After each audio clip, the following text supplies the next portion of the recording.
All right, their email's coming. Hey, if you caught this part of the video, you've caught the live unedited edition, Home Gadget Geeks. It is January 9th, 2020. It's 8 p.m. in the Central Time Zone. If you caught us any other time than that, you've just got the recorded version, and that is okay. We're going to get started here, 5 minutes or so. I want to welcome everyone.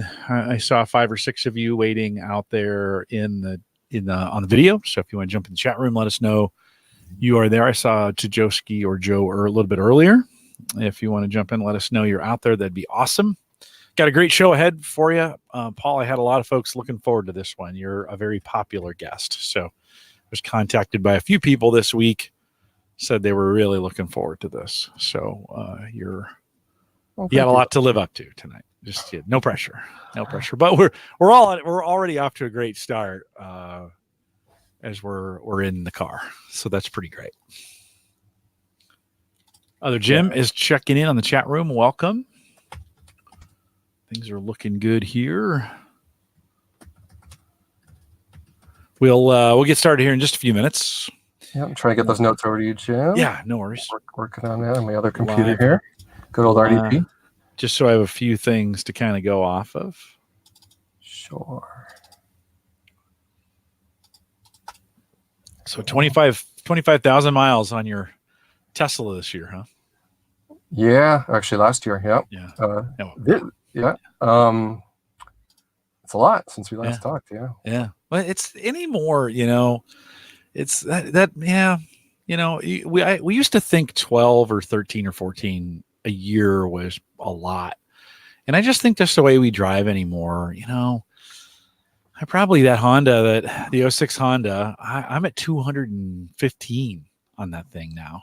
And wow. My daughter, and it runs the exact same today as it did. Hey, Ryan.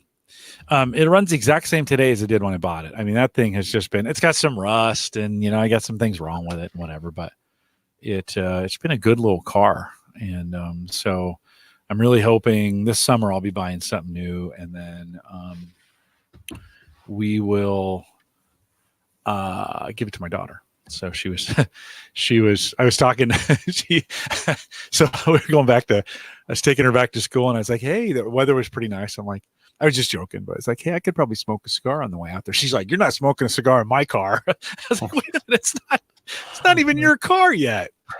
Oh, she knows it's coming. So let's see.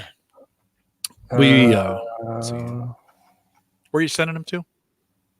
No, nothing yet. I'm fixing wallpaper and I'm trying to get to my remote machine to get my email notes. No worries. Hey, Ryan, how are you guys? Ryan, are you back from CES or still there? I don't even know what the dates were of CES. I know I've been seeing everybody's this week, filling up with it.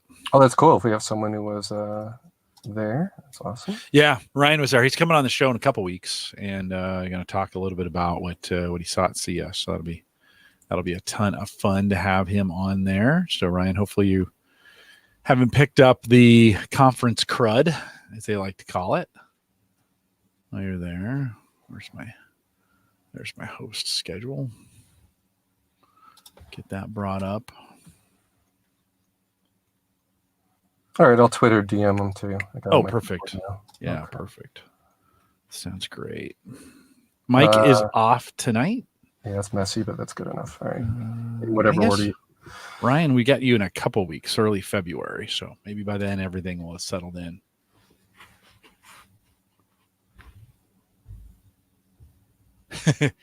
The Jim says, never get rid of a Honda before it's old enough to get its own driver's license. Well, 06, 2016, it's 14. So it will definitely... same age as mine, yep.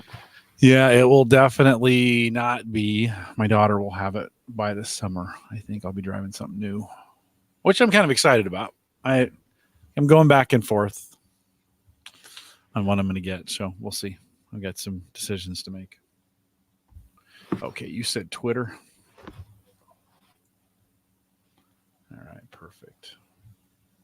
Let's see. Will it let me tune my Logitech camera while the webcast is going? No, right? No, it should. Okay, because it locked me out at first when I left that app running. G-Hub is what Logitech calls it now. Yeah, it's a weird app. Yeah, G-Hub. It's not a very good. I don't like it. It used to be really good for just tuning up your camera, but not anymore. Yep, nope, doesn't let me do anything. It's actually it's on 90 degrees. It's a much wider angle than the beloved C920 that most people have. Yeah, but it locks you out. Yeah, it's fine. We'll leave it alone. I just look a little, ghostly pale, whatever, but it's not really doing auto white gain very well. But whatever. It's all right. It's okay. You're in the Tesla. That's all that matters. So, okay, let me bring these up. Are you all set, Paul? I am. Okay, let me do this. Guys, welcome. If you're in the chat room, check in. Let me know. Oh, I see red. R.E. Davis. Is how you do that? 111. Other Jim. Ryan's checking in. I saw Joe out there earlier. Thanks for checking in. Let me get to the live chat. And thanks for coming out tonight, guys. Appreciate it. Let me do this thing. Well, let me first get the notes in a spot where I can actually see them. Okay. This is the Average Guy Network, and you have found Home Gadget Geeks, show number 429, recorded on January 9th, 2020. Here on Home Gadget Geeks, we cover all the favorite tech gadgets that find their way into your home. News, reviews, product updates, and conversation, all for the average tech guy. I'm your host, Jim Collison, broadcasting live from the AverageGuy.tv studios here in a beautiful today, but we got some snow coming, weather this tomorrow. They were out I don't know, Paul, if it's what it's like where you're at, but ahead of the storms, they try and spray down the streets, just to kind of keep they put some defrost, antifreeze kind of compound down to keep the ice down. Yeah. They do that for you guys too?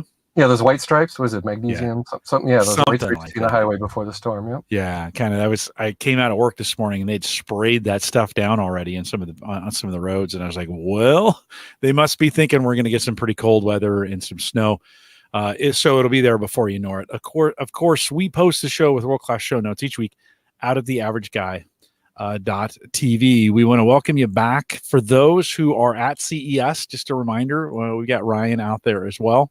And if you want to follow the CES coverage that's going on, I think, or has gone on, depending on when you listen to this, thinkcomputers.org/CES 2020.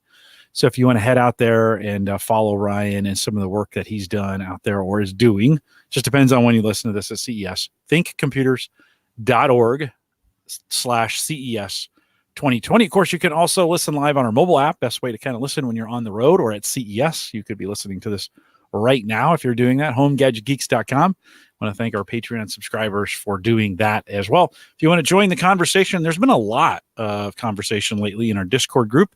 Head out to the AverageGuy.tv/Discord. And if you want to join us in Facebook, the AverageGuy.tv/Facebook. Mike is out tonight. I'm sure he's having a good time. Paul Braren has said yes to coming in for his biannual visit to Home Gadget Geeks. Paul, welcome. Thank you, Jim. Thank you for having me. Great to be on again. Good to have you.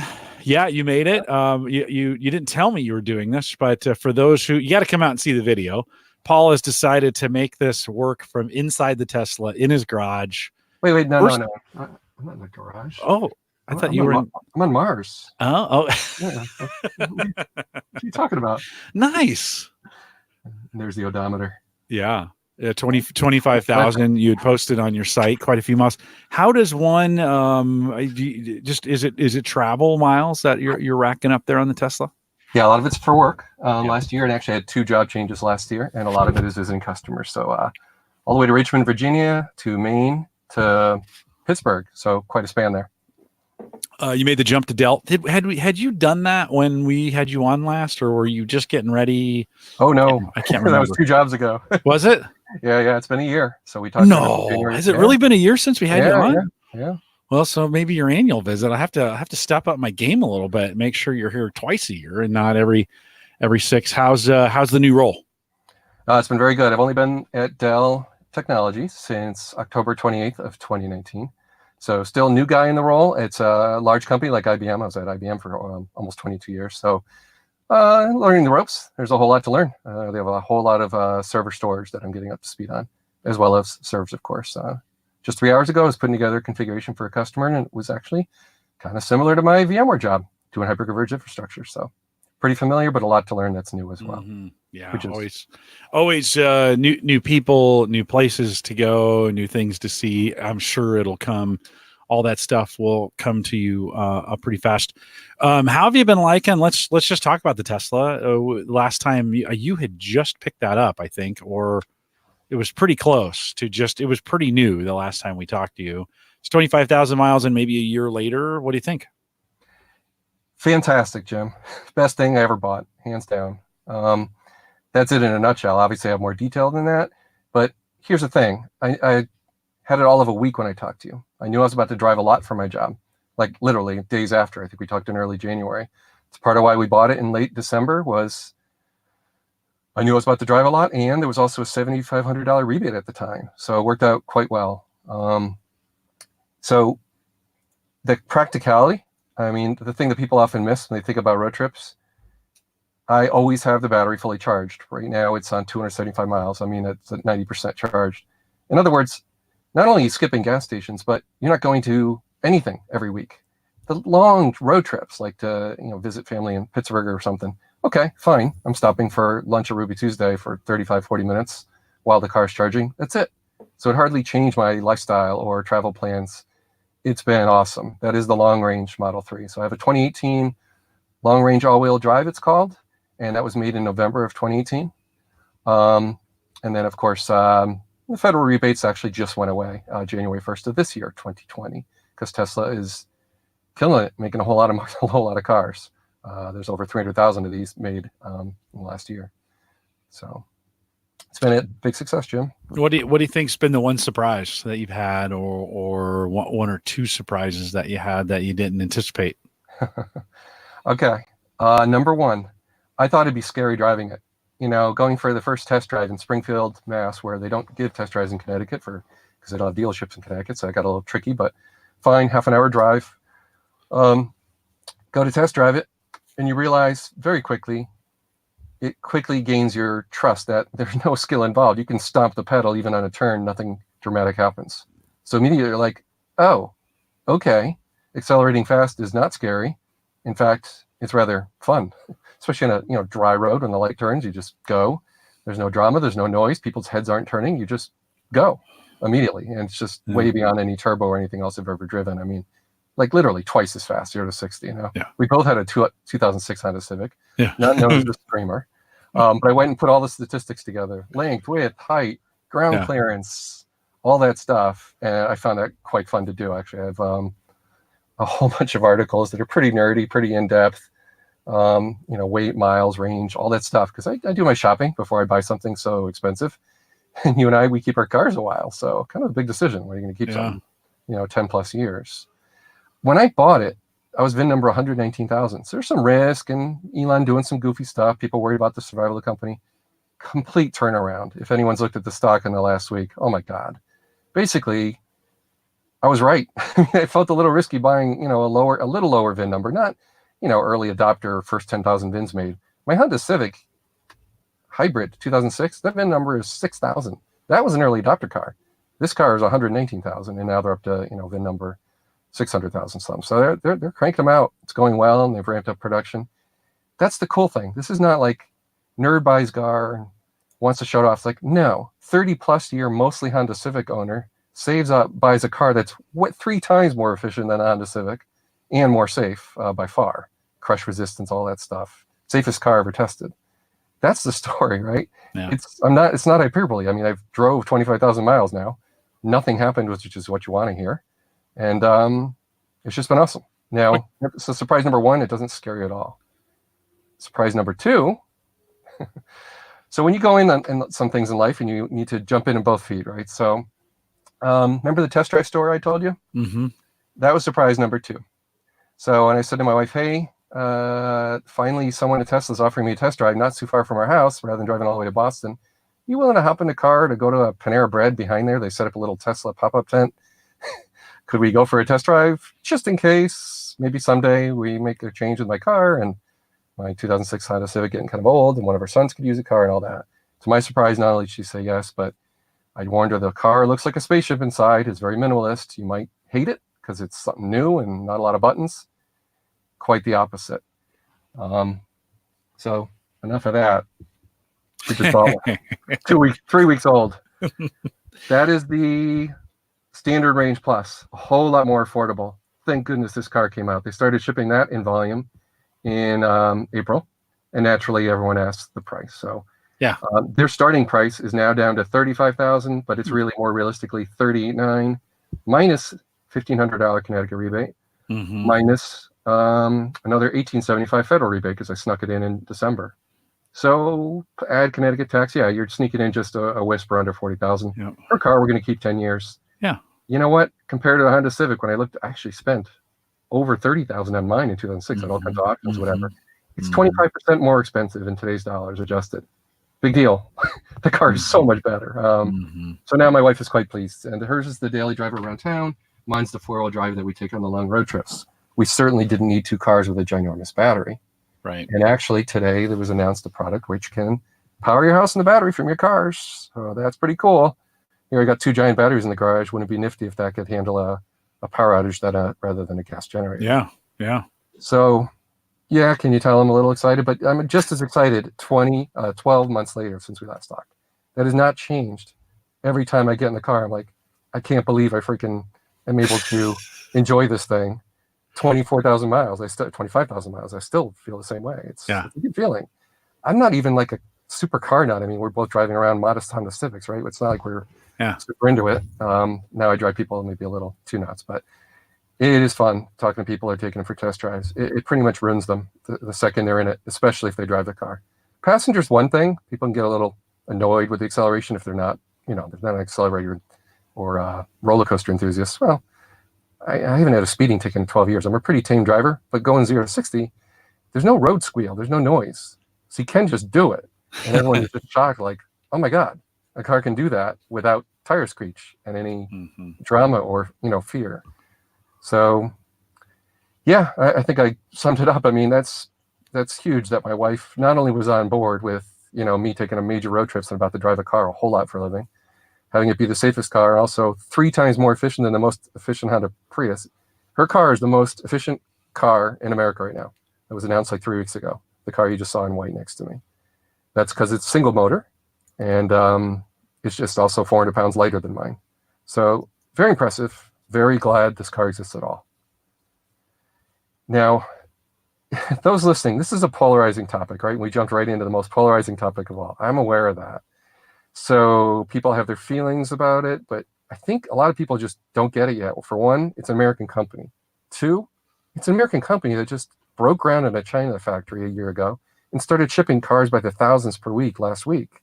3, they've announced Germany, right in the heart of Germany, where they're, car central for Europe, and they're going to do quite well there because they're already exporting like crazy to Germany. So it's a huge American success story with innovative technology coming out of Silicon Valley, the first new car company. All the others are over 100 years old in America.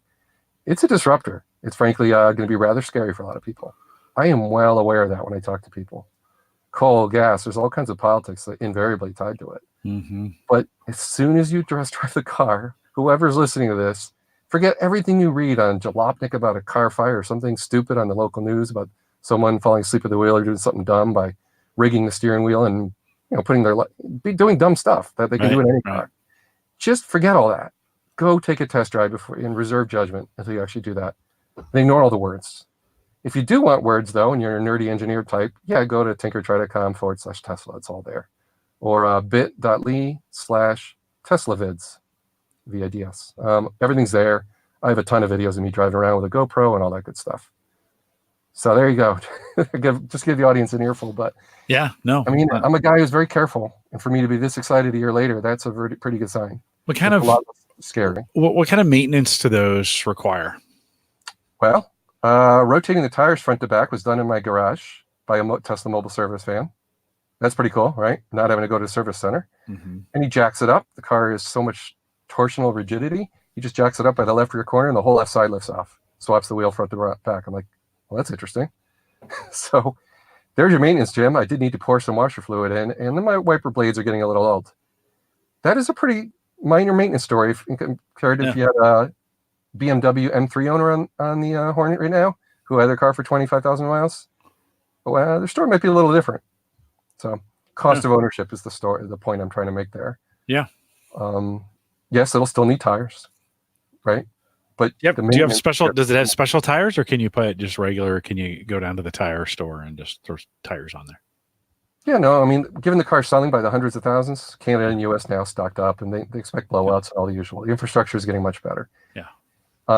That is the Achilles heel, the weakness of Tesla. Service, people can do without their car for a month on a routine accident that should take a week to fix, waiting for parts. It's gotten better. People are saying a part that used to take 3 months, like a bumper, which was absurd, like the first weeks of delivery. Mm-hmm. Now they're down to like 2 weeks, but it should be like 2 days, right? They're getting better. Right. But that is, if you're a person who really absolutely can't do without your car for more than 2 or 3 days, no matter what happens, even if it's gets some kind of $3,000 wreck, this would not be the car for you. The stories are out there that it takes longer than it should to repair. You need to deal with a rental car and hope your insurance company covers you for, a month, which most of them do.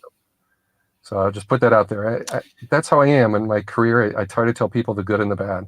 Nothing is perfect in life. Right? How has your, for sure, how has your insurance company been with it? Was that a fairly seamless So USA, wow. Yeah. But not just USA. I call them. I tell them, okay, my wife, she's getting rid of her 2005 Honda Civic, right? So we've dumped our last gas car ever. And someone, Jim, take her, try to calm, test it Tuesday. Yeah. That's the headline of my article, right? Last gas car ever. My wife and I are kidding about that, right? And calling, that was something I did with trepidation. Like, okay, we're committed to the car. We've ordered it in mid-November. It came 33 days later. Not bad. They made that thing pretty quick and shipped it across the country, which takes 8 truck days alone just to ship it. So they're cranking them out pretty fast. But calling insurance, you're a little worried. Getting the VIN, getting the features. You don't quite really know. I think it went up $15 every 6 months, Jim. It was basically the same. So we traded in a 2006 Honda Civic and a 2005 Honda Civic to brand new Teslas 2018 and 2020. And our insurance did not take a hit, essentially. Now, our insurance is pretty low, married, low risk, low accident rate. Yeah. But still, for people listening, if you think they're going to charge you like crazy for a crazy sports car, no. It's a 4-door sedan. That's the safest car ever tested. Some insurance companies have figured that out. Okay, this is not horrible to insure. And here I am in Hartford, Connecticut, right? This is where these calculations are done. Insurance capital of the country. So, I think about all that. I'm so glad you asked the question. I would not have thought to mention that. Well, I'll be replacing my car this summer and thinking about those things. So I've started to kind of go through the checklist. Okay, what are all the things I need to think about as I get into this? So insurance is always one of those that you're kind of like, well, I think it's a lot easier than it used to be. And I think cars just in general are made a lot better than they were. Tony's wondering if you're in the queue for the Cybertruck at all. Did you look at that? Did you see that announcement? I'm sure you're not, but what are your thoughts on that recent announcement? No. So my wife and our kids are older now. They moved out of the house. So there'd be absolutely no way we would justify that. We are pretty frugal people. I know that sounds nuts, owning 2 Tesla Model 3s, but keep in mind, I can drive to Richmond, Virginia for I think it's $15 electricity. And okay, do the math. If you're driving for work, do the tax calculations on your reimbursement. So you can make your car payment in a week or 2 of driving for work. Got the math now? It's pretty simple math. Mm-hmm. This car is incredibly cheap per mile. I know it depreciates, but guess what? They're doing very well in depreciating. And guess who's hurting right now is Audi and BMW. This car is squarely in their sights. It's hurting Germany big time. So the math is there. If you're going to own something 5, 6, 7 years, kind of like you own a cell phone for 2 or 3 years with the cell phone plan, you got to look at what the phone's going to cost you when you own it for 2, 3 years. Yeah. But with a car, we're going to own it like 5, 10 years, like my wife and I. We're going to look at the total cost of ownership, and that's where the Tesla really excels, especially a high miles person like me. 25,000 miles a year, that's a lot of gas. Do you feel the post 100,000 mile, when you get there, and I'm going to ask you to speculate, but do you feel as confident when you get to that 100,000 that it'll be just as good at 100,000 as it was at 25,000? Yes, the batteries, Tesla's been cranking out cars since the Model S in 2012. Some of those cars have 300, 400,000 miles. Fine. Model 3 has been shipping in volume for about 1.5 years. It's been out about 2.5 years. Some of them have easily gone past 100,000. Okay, they lose maybe 4% range. they lose less than that in the subsequent years. In other words, Tesla's already figured out the battery chemistry and already know how Model S does. There's plenty of them that last plenty long. So supposedly the design life of the body is 1 million miles. The design life of the battery, 400 to 500,000. There's also divided in 7 battery segments. You could potentially replace a battery segment, not the entire thing. Yeah. So, yeah, I mean, that's pretty darn high. We've never had it. My wife and I, our Honda Civic EX is the longest we've ever had a car for mileage. It made it to 170,000, I think. It's now living in Pittsburgh and fighting rust, right? Salt, so yeah. So yeah, whatever questions people have in the chat too, feel free to ask me or leave comments under my articles. I threw it in the chat there for people on live. Sorry, I wrote the wrong URL. Leave comments right below the articles. It's really fun for me to answer something because you're likely the same. Only 1 in 2,000 people who read an article leave a comment, right? So whatever you're thinking, someone else is probably thinking the same question. We on my Civic, my hybrid. I had those batteries replaced after we met at the meetup, and you were like, "Hey, I got my batteries replaced." And I was like, "Oh," and mine went out. I'd say fortunately they were under warranty. I'd bought the extended warranty, so that saved me from having to buy new batteries. Since those were replaced right at the 100,000 mark, I think 100 and something. I have had no issues with the new set they've put in. We're at 215 now. I'll pass that on to my daughter. It'll be interesting to see. I don't know if they put some different batteries in or whatever. Certainly that's old Honda battery technology.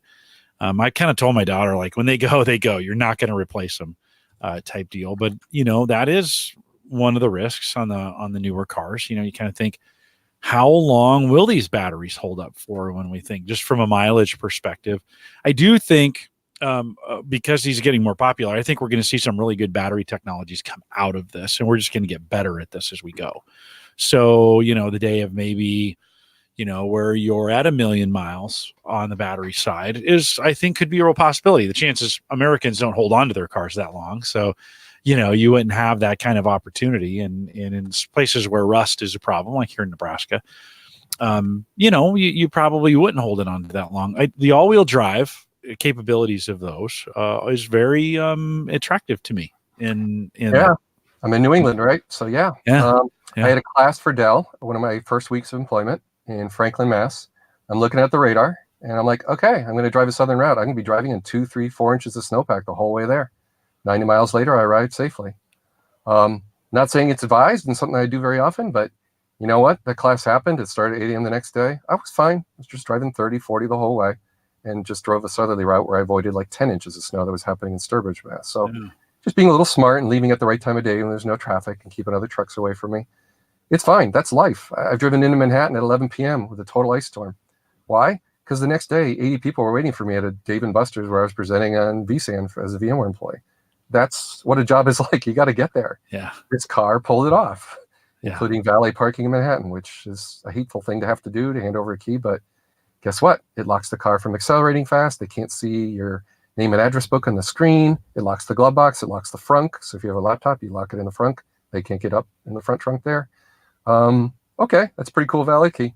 And you can keep tabs in your car, and if they remember to plug it in like they offered to charge it overnight from your hotel, and we fire up the app and you can see, cool, I got 90% battery to drive to southern New Jersey today out of Manhattan.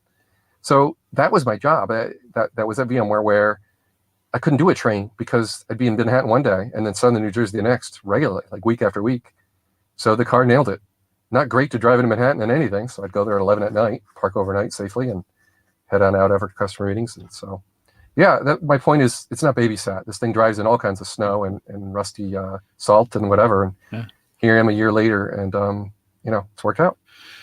When I bought a new Ford, this was years ago now, at 30,000, I needed to replace the brakes. When I bought the Honda Civic, because it's got inductive charging, I remember taking it to my mechanic at 40 or 45, and I'm like, hey, you should probably check the brakes. And he's like, are you even pressing on the brakes? because I was getting brake assist on that car. On the Tesla, I'm assuming, it's a 25, but so you're not even close to needing to replace those. But brakes would be the other component besides tires that you have to replace. Have you had any thoughts or any research on when you got to do that? Are those going to last longer? Are they doing anything different there? Funny you should ask. So four-wheel drive particularly, you got two motors. So as soon as you let off the accelerator, you can do one pedal driving in this car. It's an option. So what's one pedal driving mean? It means as soon as you let off the accelerator, your brake lights go on. So if you totally let off your foot off the accelerator, like a lot, all the way to from a little bit of pressure to zero, completely lifting your foot, the car behind you sees your brake lights go on. Why? The regen is very powerful, Jim. The motors are slowing you. They're shoving electricity back into the battery pack very quickly, way beyond our 2006 Honda Civic Hybrid, which has a very tiny supplementary motor and battery pack. But they're still not bad. So, still not no, I mean, my point though is, let me go back to that New York City story. So say I'm leaving at 9 p.m. like one night I was leaving. It's supposed to take 2 hours to get to New York, and it says the battery's going to arrive at like 62% when you get to the hotel. Like, cool. I have a tremendous traffic jam in New Haven for no reason. All the roads are jammed up. I was sitting there for an hour, to complete standstill, thinking, it's winter, it's 20 degrees. Is my range going to change? Guess what I arrived at the hotel? Like 61%. Big deal. In other words, the car is so good at regen, so a lot of it was stop and go for like half an hour. It doesn't matter if it takes me 2 or 3 hours to get to Boston and New York. I live right between both of those. It gets there and exactly what the thing tells me it's going to get. It's very good at predicting. And the regen is very strong. That's part of what the secret sauce is versus Audi e-tron, Jaguar I-Pace. They've really struggled to come anywhere near Tesla's efficiency. The car is getting the equivalent of 130 miles per gallon plus. Again, very cheap per mile to get your family moved around from location to location. That's another take-home message here that people skip. And I imagine brakes, you wouldn't have to replace your brakes as often. Oh, yeah, that was your question. Yeah. Yeah, 50,000 plus people are seeing minimal brake pad life. And I'm I don't drive like crazy or jam the brakes, or I'm pretty like low G-force for most of my driving. So yeah, I suspect the brake pads will last. I think you'll probably get more, just to be honest. The Honda, I don't know about your Honda. I think I first even thought about it about 75 or 80. They were like the like I said, my mechanic was like, you need to brake a little more often. He's like, your pads are great. And so just one of those that with that, with the motor, with the charger in there, bringing it back, it kind of assists you, on that, getting it done. Tony in the chat room had asked, we didn't talk about this from a charging perspective. You got to watch the YouTube video. Paul's showing a picture camping in a fire. Is that like a background? No, it's because I'm in camp mode to keep the car running while I'm sitting in the garage so I don't freeze out here talking. So notice I have no exhaust. No problem with that. Yeah. Nothing smells. I'm running my car. Right. That's why Paul has mobile office mode. So my seat goes way back. My mouse pad is right here, the center console. Laptop on my lap. Steering wheel out of the way. That's mobile mode. The car is very good when I'm parked and doing a Zoom conference call for work or something. Yeah. All sorts of little benefits. Mobile conference mode. I like it. Charging wise, we had Dwayne Robinson on. He's doing this as well. Same boat. You're funny. At Gallup, we actually installed 2 chargers at work. So we've got a couple Teslas as well from some of our employees. What are you seeing from a recharge perspective? 6 hours overnight if I arrive home at like 10%, which happens sometimes if I'm driving to New York or Boston. Get home at 11 p.m. and I might need to drive somewhere 8 a.m. the next day. That's not a problem. That 40 amp charger in the wall there, you see with the animated green in the middle between the 2 garage doors, is plugged into my car right now. And I got it hanging from the ceiling so I'm not tripping over anything. My wife's car, hers goes 32 amps. You can see a 100 amp circuit panel on the wall there. And it's suspended with some angle iron off the ceiling there where we're not tripping over a cord either. So hers just has the Tesla charger the car came with. In other words, a $275 separate charge was avoided. We just took the charger out of the car, hung it on the wall, and it just plugs in every day because her car is not doing the long road trips. It doesn't really need a charger at all times, right? Is yours faster than hers, or does it matter? They charge about the same rate. I've got an article that shows all the Tesla Model 3 differences, and people often ask me the charge speed, so I put that right at the top of the article. So let me get a correct answer for you. But they're basically within like 10% of each other, about 6 hours. So there's a screenshot right at the top of my article that talks about design and spec changes between the 2 cars. And it has a little picture that shows charge rate somewhere in there. So anyhow, yeah, about 34 miles per hour on the road, about 1,000 miles per hour at the new V3 supercharger that just opened in Connecticut, the first one east of Arizona. So that opened like 2 days ago. Pretty cool because people drive from Boston to New York, and Connecticut's the drive through for that. Yeah. Yeah. Are they opening? Do you get notifications of new stations that are opening? Does the car know where the most optimal charging stations are? How does that work? Supercharger.info is the third-party site that lists them all. And then there's a V3 supercharger. What's a V3 supercharger? They used to charge at 150 kilowatts, and now they charge at 250. What does that mean? It means about 1,000. You can get, let's see, 100 miles of range in 7 minutes. So if you're just going on a trip that's a little longer, like for me to get to DC is a little bit beyond a tank in the winter, a tank of electrons, let's call it. So I'd have to stop in Delaware for 5, maybe 8 minutes to stretch my range to make it the full 360 miles. Big deal. Like that's incredible, right? When you hear those numbers, that is not parking at Panera Bread for 3 hours while sitting on Wi-Fi figuring out why your Nissan Leaf's taking forever. That's how long it takes a Nissan Leaf to charge. They charge it 20 miles an hour if you're lucky, and their batteries are not lasting long. They did not do a great job for longevity in that car, the competitors. Chevy Bolt a little better, but they didn't really do thermal management of the battery, so they didn't really have 400, 500,000 miles in mind. Tesla's motivated to get that right. They want to do a fleet vehicle. And also cabs in New York are now buying Model 3s. Police stations are buying Model 3s, seeing the math, because they idle all the time. Think of what a police car does cruising around town. In perfect match, right? Mm-hmm. So yeah. Mm-hmm. Do you think, will the others catch up as these are in the market longer and just market forces, like everybody else eventually reverse engineers and does things differently and does them better? Do you think you'll see the other auto manufacturers catch up and do a better job with this? Yeah, it's taking a while. Like you got the Honda CEO saying, yeah, it's going to be 30 years. And America doesn't have enough chargers. That's delusional. I mean, I just sold and blogged all about why I got rid of 2 Honda Civics, because Honda offered nothing like this. Yeah. Tesla, I'm sorry, another one to watch out. How long is Toyota going to last if they don't wake up and start making something electric? It just doesn't make sense to me. So it's sad that there's not more competitors. So Tesla's mission is accelerate the move to sustainable future, basically. That's not the exact wording, but the point is, it's not just making cars. It's part of why they own the solar business now, right? They're trying to light a fire under Detroit, and that's working in Germany now, but also move towards sustainability. In other words, electricity that's from the sun. And I know a friend whose wife wanted to talk to me and my wife about our car and owning it, what it's actually like. They went and ordered a Model 3. And when he put an order in for the 0 to 60 in 2.9 seconds Cybertruck, 3-motor edition. Yeah. He's got solar all over a giant garage. Perfect, right? The dude's going to be driving on photons from the sun. It's cool. That's the ultimate thing, right? Just think about that, what he's able to do. Drive a pretty cool car, in his case a truck, and drive around off of solar panel power much of the time. That's awesome. So, yeah, Tesla's motivated with their mission statement that's been true for a long time: accelerate the world's transition to sustainable energy. That's their mission.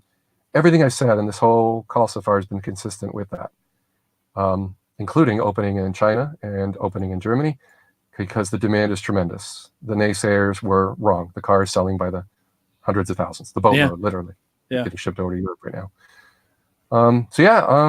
I obviously followed the space a little because I got more into it once I had the car, realizing, wow, this is a huge disruptor.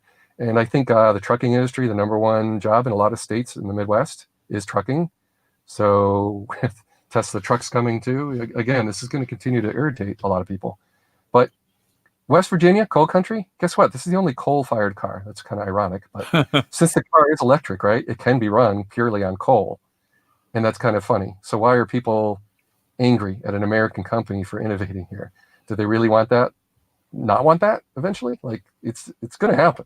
Mm-hmm. So I hear you, and it'd be good if there's more competitors. And unfortunately, they're taking a while to catch up. Like I-Pace did not sell too well, and BMW has an i3 that didn't sell too well, and they're not real serious about it and stopped making it.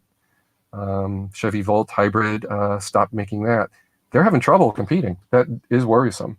You don't want Tesla to be the only one, certainly. So this year, it's now 2020, there'll be many more offerings, including VW, which is a huge conglomerate.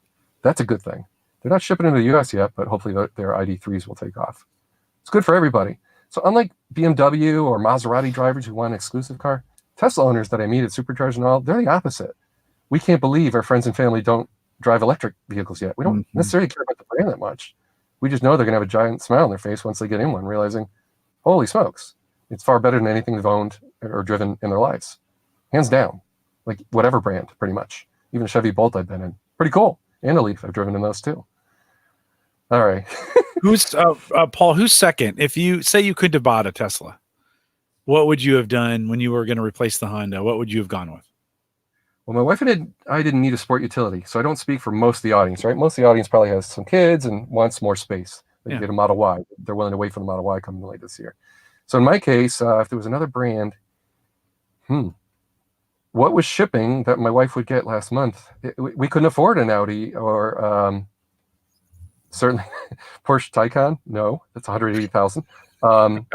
Audi and Jaguar E-Pace, not even close. We didn't have another car, Jim, and I wouldn't have bought the Chevy.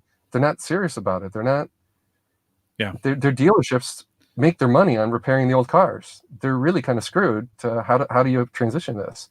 It's a real problem. They have to go all in or forget about it. Would you have gone back to Honda and bought gas? No, we're done. I mean, I've had my eye on this for 3 years. Like, I'm just saying, if you could have done Tesla, say they weren't available, would you have gone back? Would you have replaced her car with a gas car? Say they're back ordered, couldn't get them, couldn't buy it. No. I don't know. My wife was already on board, remember, for a year. No, I get it. To drive it because she knew she'd like it too much when she drove it. Yeah. Once she drove it, that was true. She was now hankering to replace her car. And then her car needed to be towed twice in a span of 3 months, all while I'm far away in a business trip. Right. And that was it. You now have the talk like, okay, how do we do this? What are the monthly bills and all that? And by the way, we settled the family first, got them through education and finishing their masters. We did it in that order. That's why we were driving ancient cars around for years, all through high school and middle school. So that every family story is different.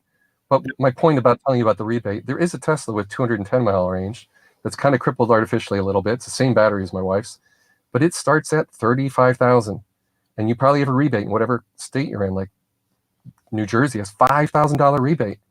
So what did I just say? I just told you about a $30,000 car, a $31,000 car that pretty much everybody loves. Consumer Reports says it's the most loved car ever, like 98% customer sat. The car is kicking butt from the people who actually own it. There's no other car in my lifetime I remember like this, Jim. Yeah. What other car had 250,000 people, actually 400,000 pre-order? What the heck? Like, this hasn't happened. If I was going to order that for summer, do I need to order that now? Can I? No. My wife's car is 33 days from placing the order to delivery. Yeah. And it's from California, so not bad. Those days are gone, Jim. So yeah. When you talked to me in the last podcast, that was true. It took a while. Yeah, it took a while. A month. Actually, my car was not that bad. I think it was 6-7 weeks, a little longer, a year ago. Any cameras in those cars from a security perspective? Do you have anything on the inside? I know the backup cameras and some of those kinds of things, but any other security features that come with that are kind of fancy? Yes. You mentioned the valet key, but what else? So, in an amazing stroke of timing, I found myself driving to Hampton Inns, not necessarily in the most awesome place of the various cities I drive to, all over New Jersey and New York. Pretty cool that they added Sentry mode, meaning they started using the camera that's aiming out the front, 2 out the sides, and now 1 out the license plate. So what is Sentry mode? It records to USB. Well, people put a thumb drive in, the thumb drive dies in 2 weeks or 2 months. So it's both a dash cam and, if you turn on Sentry mode, it's recording video constantly when the car's parked. So that wears out your little USB thumb drive that was never meant for 99% writes, right? Yeah. Cool thing is, you can't view it on the Tesla screen, so you'd have to pull out the USB drive, and if someone dinged your door or whatever, you'd have to review the footage. So just last week, the engineer who created a product actually came to my house, and it's called Roadie for Tesla. And I'll be reviewing this. So those of you on the YouTube, basically I fired up an app, happens to be iOS, but runs on Android. And we now click connect, and it's saying there's a firmware update. I'm going to ignore that right now because I'm on camera. And here we go. We got some footage of the not cleanest part of my garage. Get a little better footage. Okay, here's me, driving yesterday or something. So basically, it's joined a Wi-Fi network. In my case, I'm at home, so they're both in the same network. But when you're on the road, it'll join the Wi-Fi hotspot of a Raspberry Pi Zero that's in my glove in the center console. Tiny little device that lets me view my footage. In fact, someone unplugged me from Panera Bread the other day, and I had fun seeing who did it. Wearing a baseball cap and pulling it out. whatever. I just drove away. I'm like, fine. He needed electricity more than me. I was kind of just seeing how fast it charged. I didn't, Yeah. But my point is, if someone's going to tamper with your car, yeah, this car is a bad choice to mess with in a parking lot. There's endless videos on the web about people cutting people off and witnessing accidents, dash cam catching it, or when the car is parked, people being up to no good. So yes is the answer. And they added this all with software since the car came out. The car is just getting dramatically better. And that's a pretty good example of a very compelling feature that was added for free well after I took delivery. I think that was maybe April. I asked last show, we talked, we had a little security breach here at the golf compound, and I have spent a bunch of time with cameras and figuring stuff out. And, you install some new cameras and then you figure some things out about those cameras after using them for a couple weeks. Yep. And I think I'm a week and a half, 2 weeks into them. And I'm already kind of like, okay, the next time I do this, I'm going to do it a little bit different. Right. Yep. But interesting, you're in a tech platform right there. What did they offer? They've got a bunch of cameras around that too. Paul, one of the things, and it's interesting, the solution you've come up with, one of the things with both Ring, which you're going to show here in a second, and some of the other solutions, the problem isn't the technology of the camera. The problem is the storage of the video. Like, where are you going to put it? Are you going to pay for it? Are you going to, in Ring's case, are you going to pay the $3 or $10 a month to have it stored? I have some Zmoto cameras. They want, they got some cloud storage and some local stuff. The local stuff doesn't roll off. You're talking about that thumb drive that eventually wears out. You start kind of thinking through, like, okay, if I'm going to install a bunch of cameras, I kind of need to have a data plan in place or something to manage all the data that's coming off these, to at least for a week or two, right? To think about them. You've got some Ring stuff in front of you there. What do you want to talk about there? No, great segue, Jim. Monthly bill, right? It used to be maybe you'd set up a Synology NAS in your home and stream to it, like, Dave McCabe has stories about that too, right? Trying to keep local video.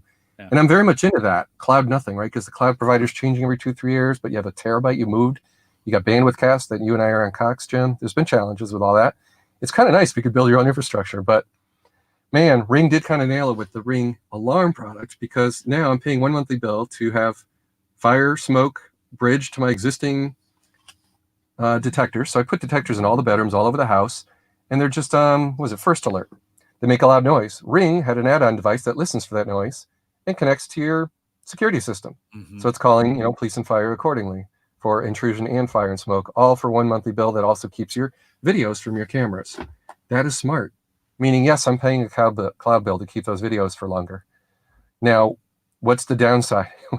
Do you remember Jamie before he was big and got bought by Amazon, right? And you would talk to him and interview him, which was fantastic. Yep. He was kind enough to leave a comment under my article on my website where I've caught someone else's audio in my video. It freaked me out.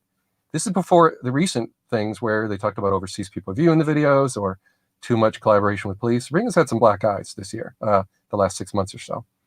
But my point of telling that story about the wrong audio, it did worry me about security a little bit, right? Like, they really take it seriously if I'm listening to someone else's audio. And Jamie was kind enough to leave comments on my site explaining what happened, the technical issue, and how they were fixing it. That did mean a lot to me, because you're buying a platform.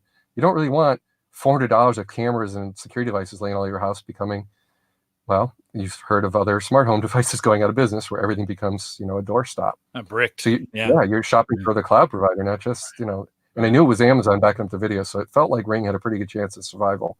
So I don't regret that, but man, it took them forever to add two-factor for logging in, and that's creepy when people have cameras inside their house. Yeah. That is bad. So the two-factor they added, it's pretty weak. It's SMS. We'll just ask Twitter. SMS is not the best two-factor. You really want an app or something. And you and I have traveled overseas and you need a data plan. You want your two-factor on your phone. You don't really want to rely on SMS because you go overseas, you don't have your US phone number. All sorts of little things.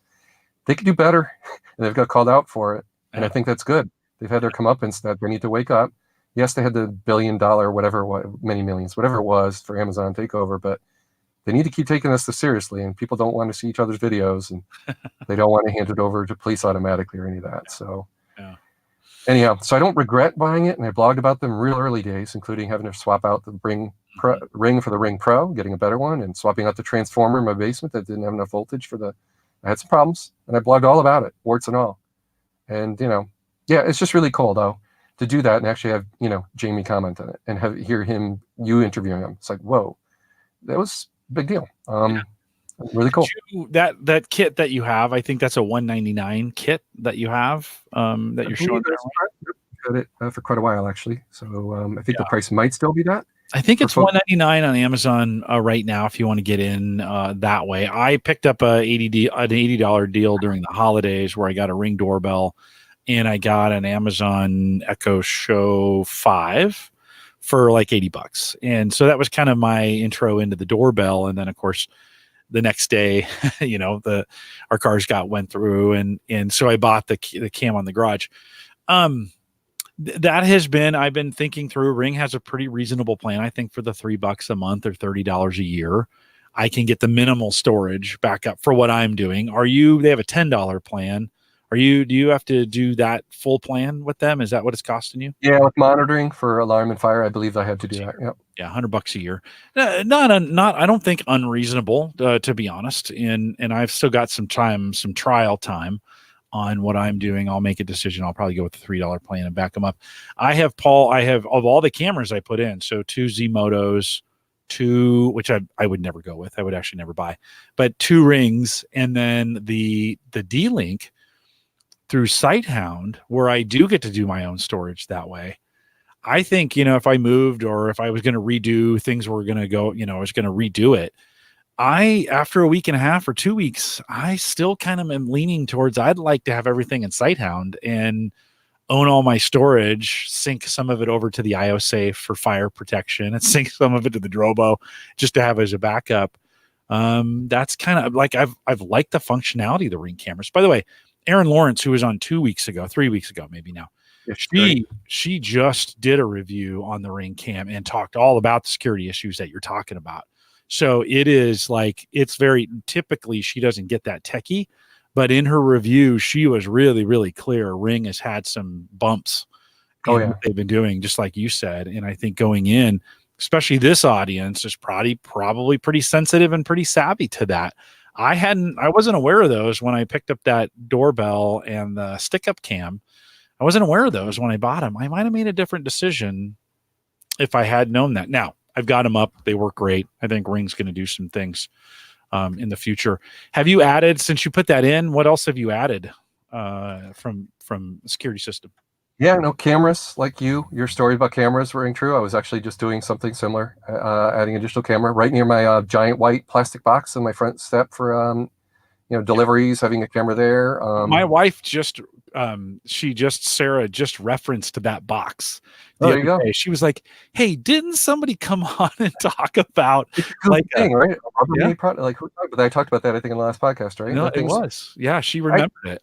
About 80% of the delivery people, maybe 70% actually use it. Some people look at it and then put it down the step anyway. In the rain, it doesn't always work. Yeah. But it helps definitely, especially. Well, now that I've got the Ring, this is what we noticed. So the delivery people look for the cameras, and so they're coming up. We watched this happen the first couple of days we had it. Our Amazon guy came up the steps, saw both cameras, and then put the package where it could be seen by both cameras.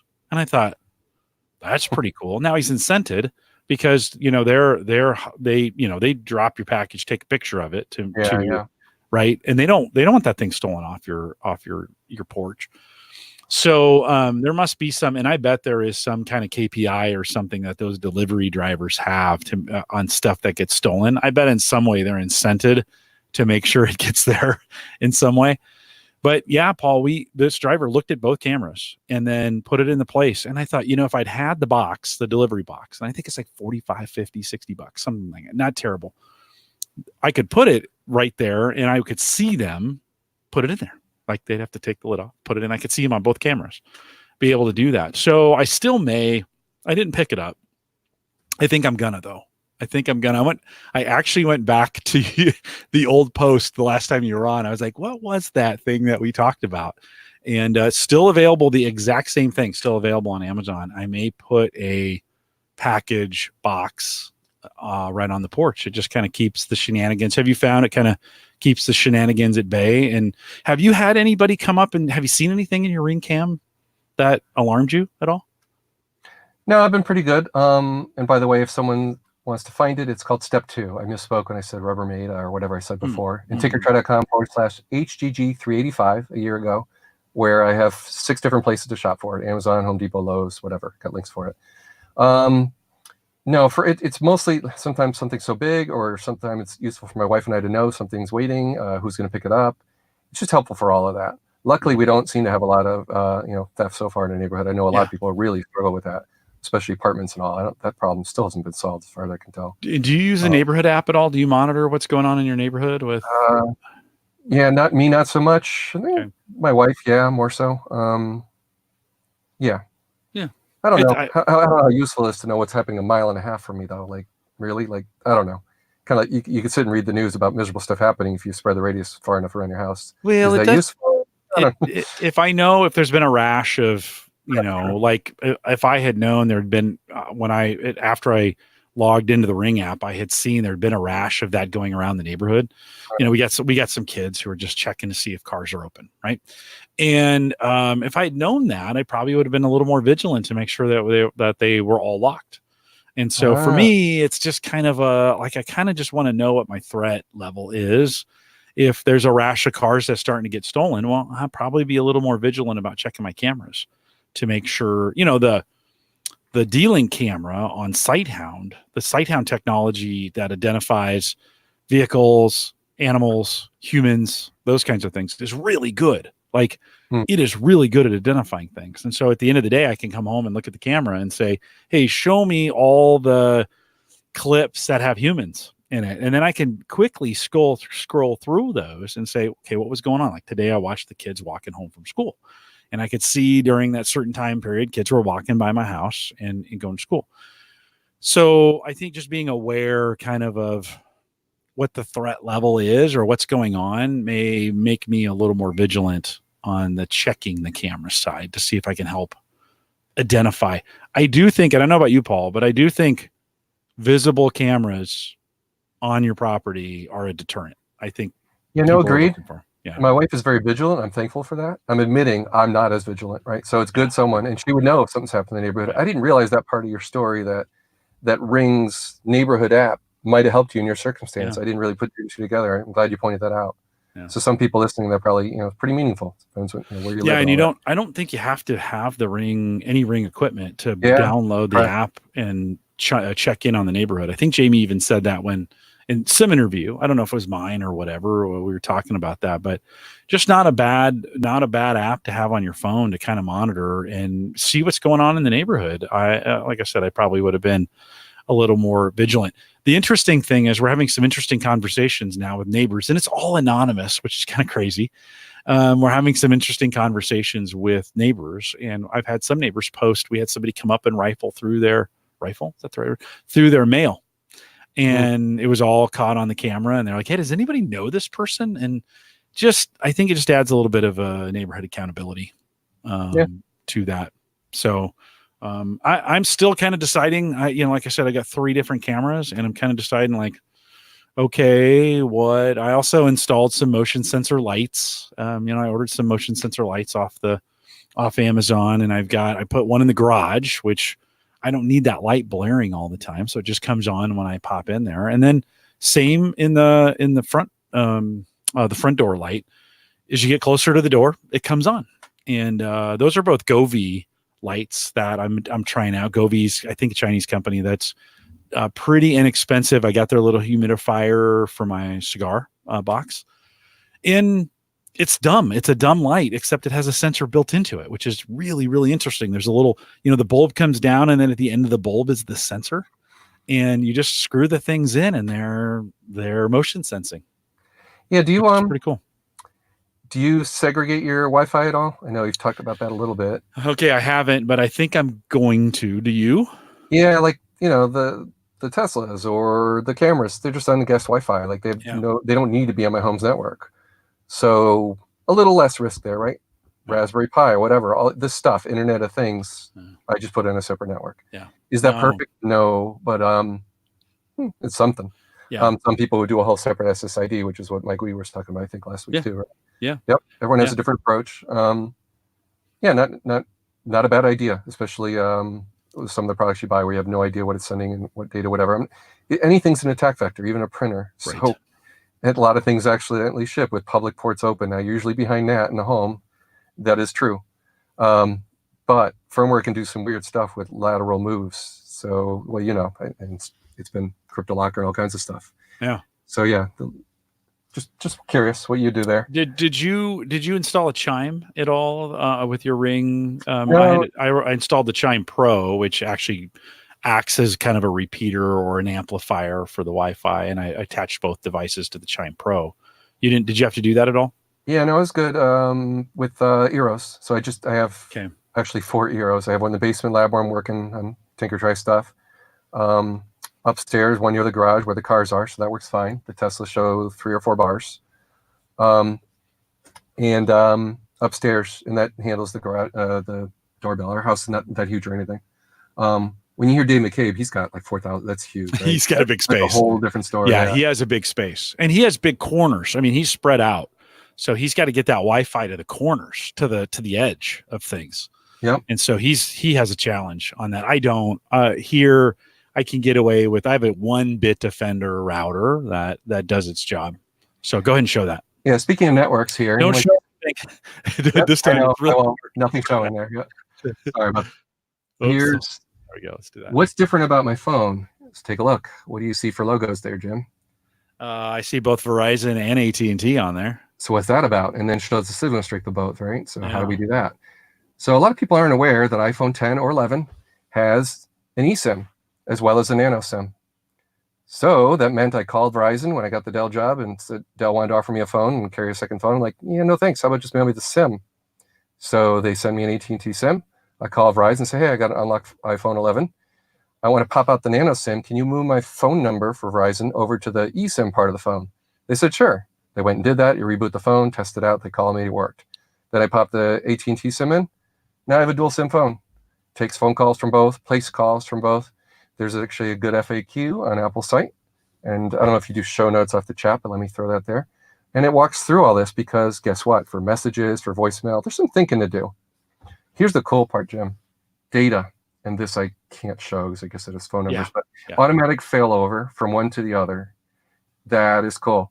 So you pick your cell primary for cellular data. Is it the personal one or the work phone, the work SIM? And if one gets really weak, like disappears, it hands off to the other one. In other words, I have one heck of a hotspot, a dual branded hotspot now. So if I need to host a Zoom meeting pulled over at a charger or something someday from the road while parked, I just plug in the USB to my computer, USB-C, because the charge is nice and fast, right? Nice fast charge. And it's wired tethering, no Wi-Fi at all for the best, most robust connection. And my phone's now providing data on AT&T or Verizon, whichever is stronger. Pretty cool thing that people just don't seem to know or haven't heard of in Android 2. Dual phones can be really handy for work. Why would you want to carry 2 phones that have to charge and Bluetooth connect? Well, it's messy, right? So they have to do. No, that's super cool. Before we leave the Ring, I want to talk a little bit about Cox here in a second. But did you in the notes have it says Ring freezer story? Did we talk about that? Yeah, that's great. I'm glad you brought that up. Yeah. So the moisture detector, water detector, leak detector, whatever you want to call it, #1 cause of damage to people's houses, right? When they go away. So I unbox it. I record a video in 4K, and like many of my videos, it never saw the light of day. I don't think I ever got that published. I've got like 80 articles in my drafts folder after 8 years of blogging. And you do a lot of blogging, so I'm surprised you have that much in your draft. God. I never. But anyhow, 1,000 articles, so some are going to fall by the wayside. But anyhow, that's one that never made it. But their water detector product, it was only like a week old. I bought it pretty early. I should have blogged about it. And the story there was, I unbox it, I pair it with my Ring alarm system, shows in the Ring app, and it keeps track of temperatures if it gets really cold or if it gets wet. So I'm forgetting the exact name of the product, but I put it near the sump pump hole in the house. And when I'm back there, for whatever reason, as I plop it there before I go to bed that night, the hatch for the garage, the hatch for the basement wasn't completely closed, and the door wasn't completely closed. So I'd been doing some work or throwing some stuff out. Whatever happened, I didn't seal things up. It got to be like 8 degrees Fahrenheit that night. Things got really chilly. And what do you know? I was greeted with an alarm the next morning, went to check it out, and I had been planning to go away for a few days. That could have been bad. I could have frozen Yeah. pipes in my house. Yeah. My point is, within 12 hours of installing the thing, it saved my bacon because I would have left the house with the basement unconditioned and would have had no clue about it. Yeah. So there's my success story with I think a $40 product, right? Like, Right. okay, they nailed it. I Yeah. put my house at risk without knowing about it, and that could have been bad. Yeah. So a bit of insurance there. Now, even better would be if a leak detector would turn off a valve that turns off the water to your whole house. That'd be kind of cool. I think Ring is adopting a whole lot of third-party ecosystem, right? So you can get a whole lot of third-party products. Yeah. That'd be pretty cool if a water detector would automatically trigger. Okay, this person's got a leak, and let's just turn off the whole house. Right. I think that's the one thing I've learned in the last 2 weeks with doing all this work in re-resurrecting the Habitat, right? I bought the Habitat back in the spring, tried using it. I wasn't ready for it yet. Like I didn't fully understand what it could do. And after installing cameras and thinking through some things, I pulled the Habitat back out. Also, D-Link had upgraded all their systems. Philips Hue had released a brand new app that I didn't know about. And it was just like in 6 months, that whole ecosystem had changed radically on me. And so I was spending a whole bunch of time, including both the Google infrastructure and the Amazon infrastructure. When we think about all the home automation bits that go on with all these products now, in 6 months, Paul, we have gone through major changes in the control of all these devices. So not just the integration of them, but the control of them. I just had a PC blue screen on me right here. Thank goodness it wasn't one of the broadcast PCs, but one of my PCs right here that does crypto mining for me just blue screened. That's kind of weird. I haven't seen that in a long time. Okay, so I'm working my way through all these apps, and I realized, holy cow, the automation opportunities that we have now. A year ago was if this and that. That's kind of what you had to kind of make.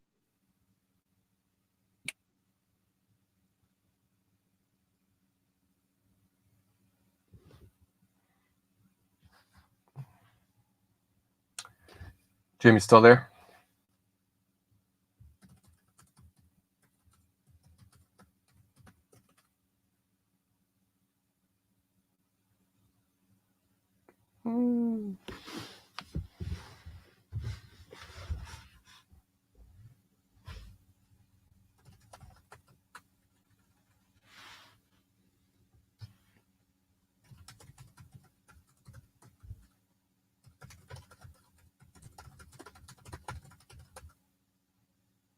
So other Jim says you can hear Paul and that I'm on. So maybe we lost Jim. So I'm not quite sure what's going on. Yes, Jim is missing from the StreamYard. Stand by. Hopefully we'll hear him rejoin soon. My internet's 300 down and 35 megabits up. I tested it. It's quite strong. So it doesn't look like it's on my end. And Joe on the chat also says we lost Jim. Hopefully the StreamYard just keeps things going and that the YouTube live recording is not affected. We'll see. Pretty cool. Good job, StreamYard. It says you're in the show. Everyone can see and hear you. So it's making it very clear that I'm still live, and Jim's icon is missing.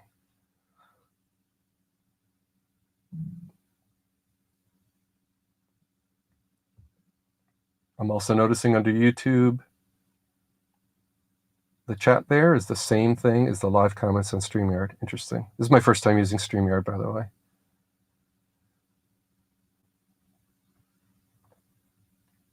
Curious while we wait for Jim, is my audio level, my microphone, did it do auto gain? Am I the same volume as Jim as you guys been listening to? Or is he louder than me? My microphone's slightly further from my face than it usually is in my studio. I know there's like a 40 or 30-second delay here. So me asking a question verbally, it takes a while to get an answer in the chat. Okay, I'm Twitter DMing Jim. No, it's me. Yep, he responded. Jim's aware.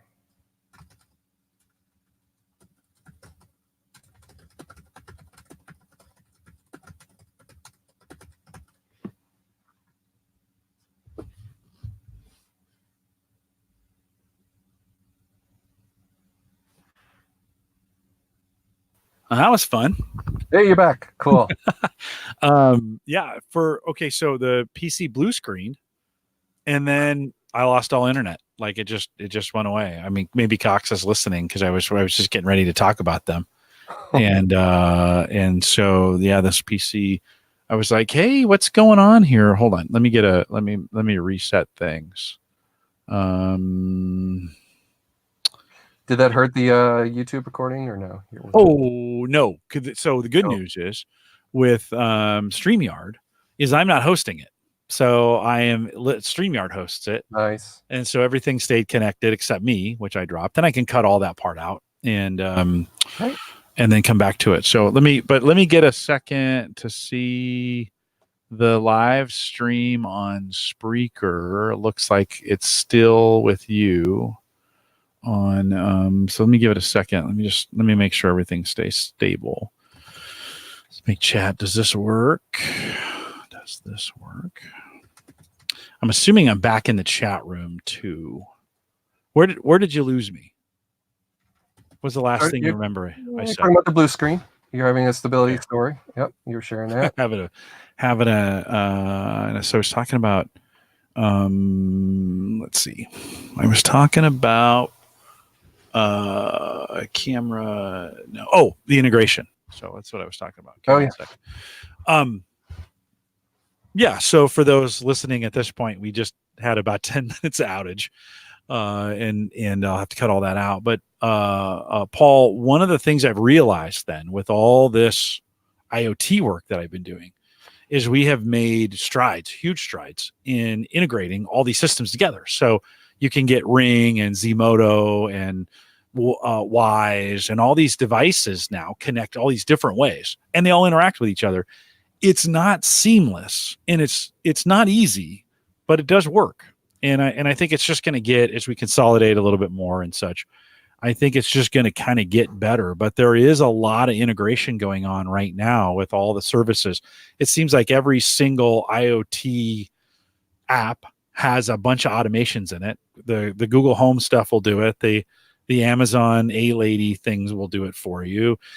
There's a ton of different options. And so I don't know about you, but I am finding I woke up to a world where a year ago not a lot was possible and nobody was working together, and now all of a sudden everybody is, and you have this amazing integration that's going in with all these things.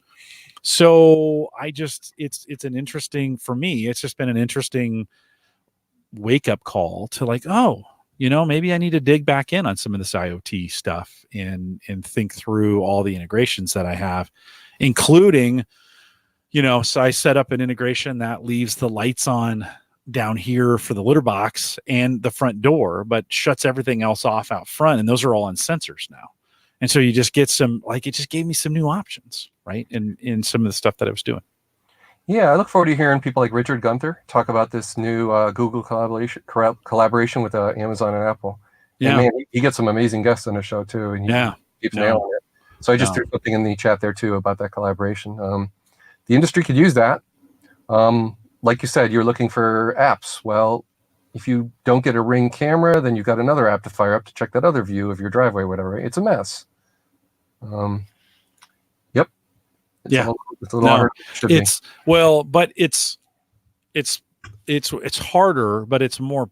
There's more things that are possible, and so I can build a dashboard in Habitat that brings all these things in, but not quite all of them. And I can build a dashboard in my Amazon infrastructure that gets almost everything, but not quite all of it. Google Home, which does a really good job of it, by the way. I think they're on to something there, but not 100% of the stuff. And so you kind of have 95 or 90% solutions on all of them, which a year ago you had 0 to 15% solutions. Everybody was isolated, right? You couldn't do a lot of things. Yep. Today, you're getting some on my Amazon device. I can view and monitor both the Zmoto, which I didn't think was actually possible, and the Ring cams by just asking, show me the cams. And it logs into the website and brings me the cams back. It's slow and a little clunky, but there's just so many. The Habitat is a super interesting device because it's got all this, user, it's a really sharp development community that are doing a lot of cool things, but you almost have to be a developer to interact with it. I mean, I'm copy and pasting code into this thing to make it kind of work. I'm trying to get those guys. I'm trying to get Patrick Stewart back on as well to talk some more about that. So Paul, it's just, I say all that to say, I think the IoT world for the consumer, for the average guy, has changed drastically. I started approaching this stuff. I'm like, wow, this is way different than it was a year ago when I first interviewed Habitat.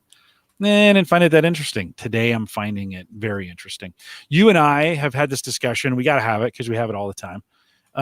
You first, and then me are under internet, data caps, and I think it's been a year for me, and maybe some change in doing that. And you'd put in the show notes, how are you dealing with that? I haven't had any problems. Actually, the only time I did was when we were doing some really big cryptocurrency stuff, and it was, downloading dozens of blockchains, kind of thing. Have you had any problems? Or certainly now you have dual SIMs on your phone. You can just switch over to that. But have you had any problems with your data caps? Yeah, no, I definitely used, I went with Gigablast. And why? When I joined VMware early 2017, in the first week, I blew through my cap. The corporate laptop was doing backups. And I do a lot of stuff with big files. So it was pretty much a no-brainer that Cox was forcing me at that point to move over to Gigablast, where they removed the cap. So I just had to pay more per month. It's pretty significant though, right? Yeah. It's $50 more. It can be $950 down and $37 up. So it's asymmetrical, right? It's not fiber. So it's a DOCSIS 3.1 cable modem. And they were willing to pay for that, but I ended up, I think I owned the modem. And it took 6 truck rolls to get that right. So I was a little bit early for Gigablast in my neighborhood, one of the first in town. Yeah. Kind of reminded me of being ISDN, the first dude in town in 1996 or whatever it was. So once they got DOCSIS 3.1 working in my neighborhood, I could consistently get that speed on a synthetic test. But Jim, real world, whether it's Microsoft ISOs you're downloading or from VMware.com, a hypervisor, whatever, most sites just cap you at like 20 or 30 megabits per second. You're not seeing anywhere near 800 megabits. Yeah. The cool thing is, though, you could be downloading 5 ISOs at once. And since my little actually $110 now, Ubiquiti Edge router can keep up with that, it's fine. It can handle that. Trying any third-party products or filtering products, they all slow me down to 100, 200. When you're paying for gigabit, you want gigabit on the WAN interface, and you want to be able to actually handle that. And to my surprise, the Ubiquiti I've had for 3 years has been a complete success. And that's really helped me for my home lab. DNS works great for local name resolution. Linux and Windows machines can see each other by name. They automatically see each other. If the computer has a host name by default, when you boot Ubuntu or something, and it makes up a name, okay, just go over to a Windows machine and ping it by that name, and everybody knows each other by DNS. Like, that is a cool product. Most home consumer routers don't do local name resolution. They're just for surfing the web. They don't care what's in your house. So sorry, we're going slightly back to topic, but I just want to touch on Tony and others, I think, in the chat. They wanted to know about Insteon. Yeah, success story. I started blogging about Insteon in 2012. I've had no product failures since 2012. It's 8 years later. Now, there's stagnation. I'm a little worried about them coming out with a new toggle switch that'll be compatible with LED bulbs that are now common. When they engineered the thing 8 years ago, that was not common. It was mostly complex fluorescent. So a minor concern, but I like that I spent money, replaced some lamps to put the front lights on automatically at sunset and off at midnight and that kind of thing. Christmas tree lights. All that's working 8 years later. That's a tech success story to me. It wasn't the perfect choice because now there's Zigbee and there's lots of waves where smart home is kind of proprietary with their Insteon stuff. But you know what? Richard Gunther's on it too for a lot of his stuff for lighting. It's worked out. So sorry, I went back a little topic. No. What are you thinking from a home automation standpoint? What do you not have that is going to be the next thing for you to install home automation wise? Jim, I think I'm kind of there. Oh, don't say it's not so, Paul. No, I mean, the stuff I really need, like being able to control a thermostat if we're away for a few days. We can check the temperature in the house. We talked about a moisture and thermal detector, which is $35. Yeah. Not 30, I said earlier, by the way. I found the price. 2-pack is $70. I threw that in the chat. Let me think. Hold on. Yeah. I don't know. Remember I mentioned when I go away, things go wrong? My wife is pretty keen on things going right, and they've got to, and that's what my customers expect of me at my day job is reducing risk in my life and in my customers' data centers. Kind of same thing at home. My tinkering needs to be separate on my workbench in the basement. but the stuff that actually keeps the house going needs to be pretty solid. And I'd have to say, leaving it settled for a little bit. Well, we've had a kind of a challenging year and 2 job changes last year. Yeah. My focus honestly wasn't on tinkering with that stuff. You needed to just work. So I'm going to give you an answer of I haven't really thought that one through, and I'm not hankering for something at the moment. There's one exception. I just thought of it. I don't know if this really counts. My wife's car that I showed you, they kind of cheaped out on HomeKit, removed HomeKit, and it can no longer open a garage door when you pull it to your house in the newer Tesla Model 3s in the lower trim levels. Not a big deal. I mean, the battery pack is by far the lion's share, and her car's 400 pounds less because its range is 20% less. So that's where most of the money difference went between her car and my car. But they did take some other things to try to incent you to get with the 4-wheel drive. But I'm living, in New England, where pretty much one of your car needs to be 4-wheel drive. Way better than our Honda Civic ever was, by the way. It's incredible in snow, as we talked about earlier. But there is a device that might fit the bill. I don't know. We'll see. I think it was $80. So Bluetooth. You put this module in, sync it up with my, I think, 18-year-old garage door openers that are above me that still work amazingly. Basically giving them some smarts where Bluetooth gets out of range. Okay, it automatically closes the door. So think about that. If I can retrofit her car with an $80 opener that works every time, the Tesla one actually only works about 95% of the time. So that's actually a win. I don't really want to pay, nor does she want to pay, $300 to retrofit her car at HomeLink that Tesla took out of the cars where it used to be standard for my car. Right. So there's my little story for you, Jim. I'll let people know how it goes. Fairly well reviewed on Amazon. It's nothing to do with Wi-Fi or anything. It's just a dumb device that uses Bluetooth to figure out when you're close. For your particular device is close. Oh, let's let them in. Is it a security rate? I'll be keeping tabs on that. Hasn't been. Yeah. We'll see.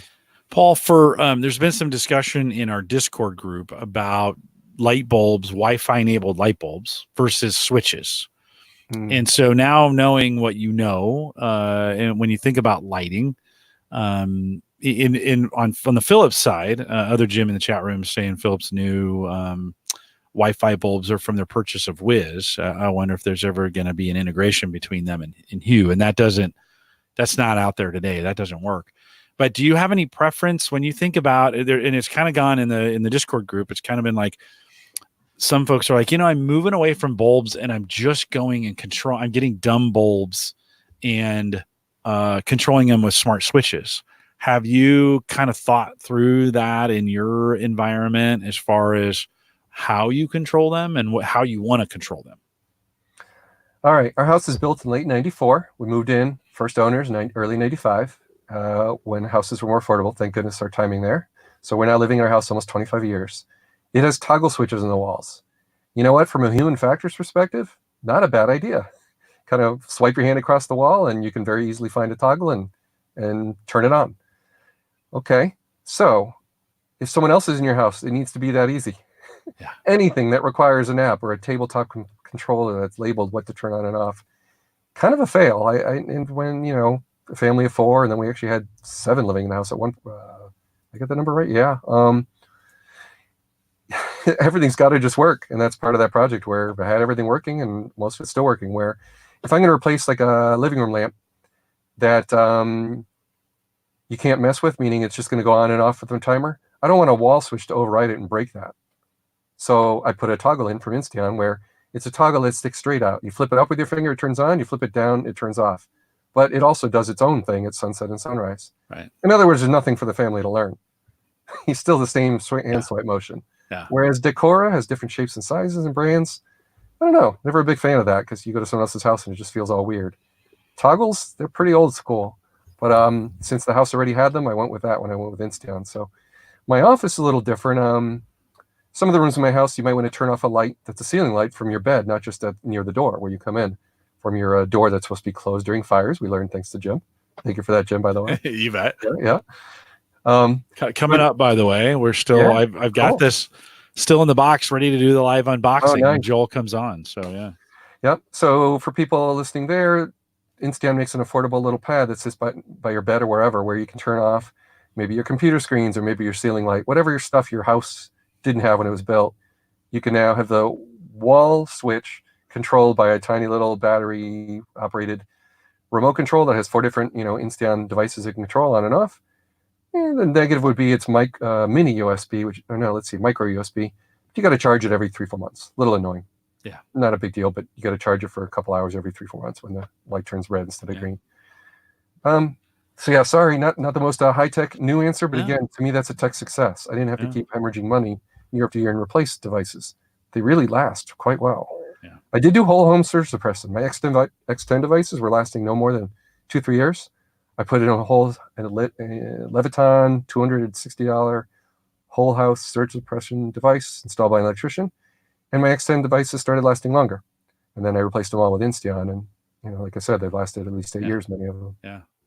We OPPD, our power company, actually provides that as a service really cheap. And so they'll come out and put a device on your house and run the ground in and service it and guarantee it right behind it. So I have a $250,000.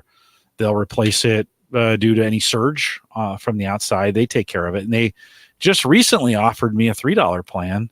Hey, they'll take care of all the inside wiring too, which I was kind of like, in a house this age, this is, 1960, not the best wiring in here. And we've had some wiring problems. And I'm like, I'm going to take you up on that, because in the next couple of years, I may have some things that need to be replaced that I'll probably give them a call from. Those calls are only good up to $1,500. But for the small little wiring things that I may need, a lot easier for me to have them come out and replace those kinds of things than to do it. So that's another option our power company does that I find very, very useful, is I can just basically subscription power, or subscription work that way. Is it a smart meter? It is not. Yeah, no, it is not. Okay.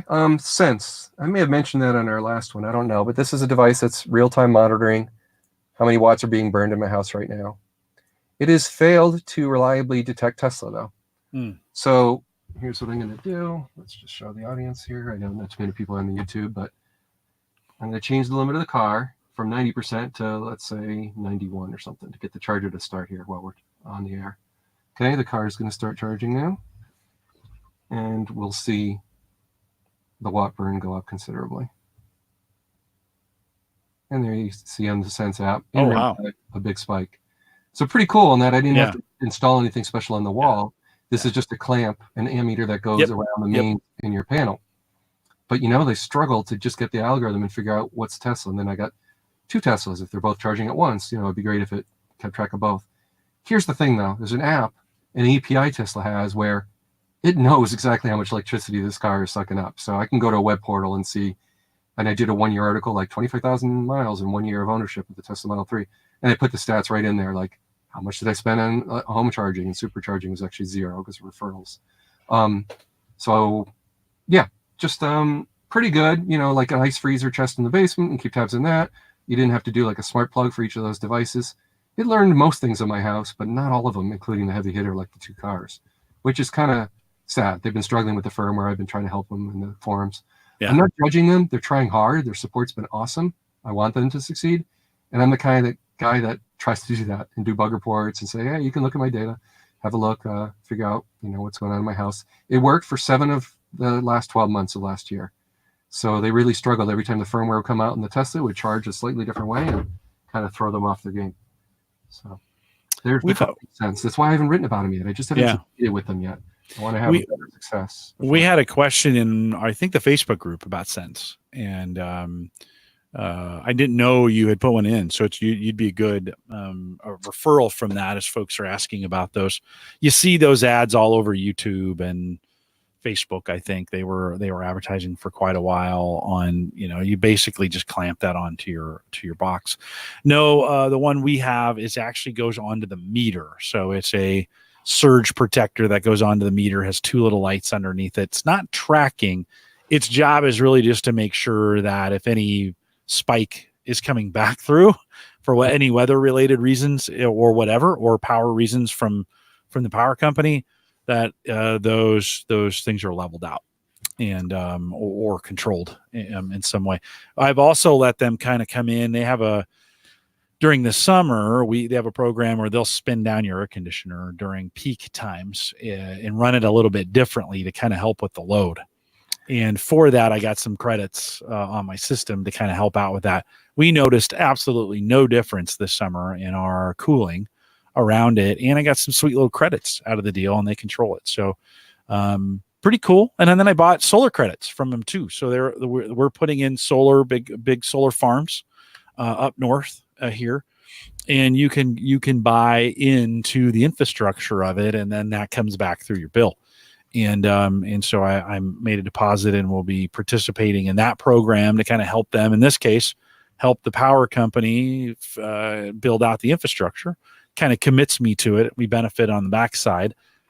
And it's here in Nebraska, it's a lot cheaper to do it that way than to put panels on my roof. So Jim, I just shared an article.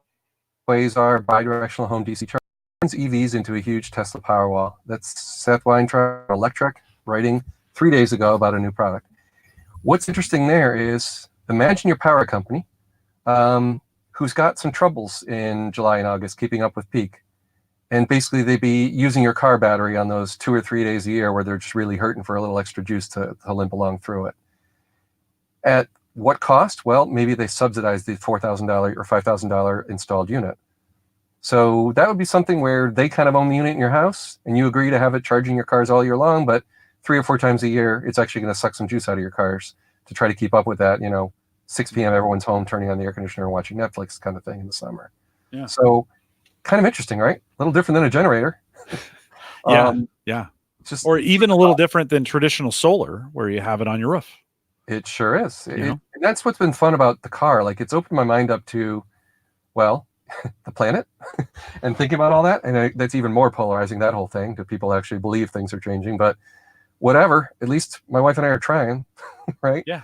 Rather than just burning through everything that our planet has to offer, we're trying to make steps in the right direction. Yeah. And that's fun for me to write about stuff where if 10,000 people read it and 2.1% actually buy it, I've had a greater impact on carbon imprint than the last 8 years of articles I've written about little home servers. So let that sink in, right? That's part of why I write about this stuff. Just because, well, it's my own blog. I can write about whatever kind of motivates me and excites me. And Tesla has been a little bigger on my blog this year. It's also kind of nice that people actually seem to watch, and appreciate the YouTube videos too. So part of that is Intel stagnation with their Xeon chip and moving past 14 nanometer. So Intel's been kind of a yawn for a year or two. So I'm writing about something else temporarily until they finally go with 7 nanometer and try to, compete with AMD EPYC, which is kind of trouncing them right now. So more to come for me, but I just kind of follow what my passion is, that year and what incites me. And the Tesla's definitely met the bill and had me learn a whole lot about power. One more top power thing, Jim, you still there? Yeah. One more power thing. In Connecticut, I think 6 years ago, we had a really big scare in October where it snowed pretty heavily, like third week of October. And I was actually driving home from Boston, and it got heavier and heavier. Next day, there were leaves on the tree still. It stuck to the leaves. It was sticky, heavy, wet snow, took down power for 8 days in most of Connecticut. Now, it's 40 degrees, so you weren't bursting your pipes in the basement. But it was a good wake-up call that hospitals, like my IBM customers, they had some trouble. Like their diesel generators only ran for 2 or 3 days. They were assuming a truck could make it from New Jersey to refill, but there were still trees like laying across 91 for a day or two, our major, north-south corridor.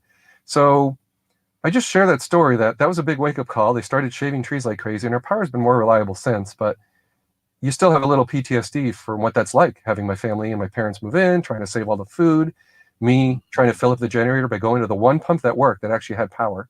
Gas stations don't work when there's no power, people, if you didn't know that. Mm-hmm. But there was one, a good little drive away, where I'd wait at line from midnight to 2 a.m., 3 or 4 nights in a row to get my tanks filled to go fill the generator, keep the house going with like 8 people living there temporarily.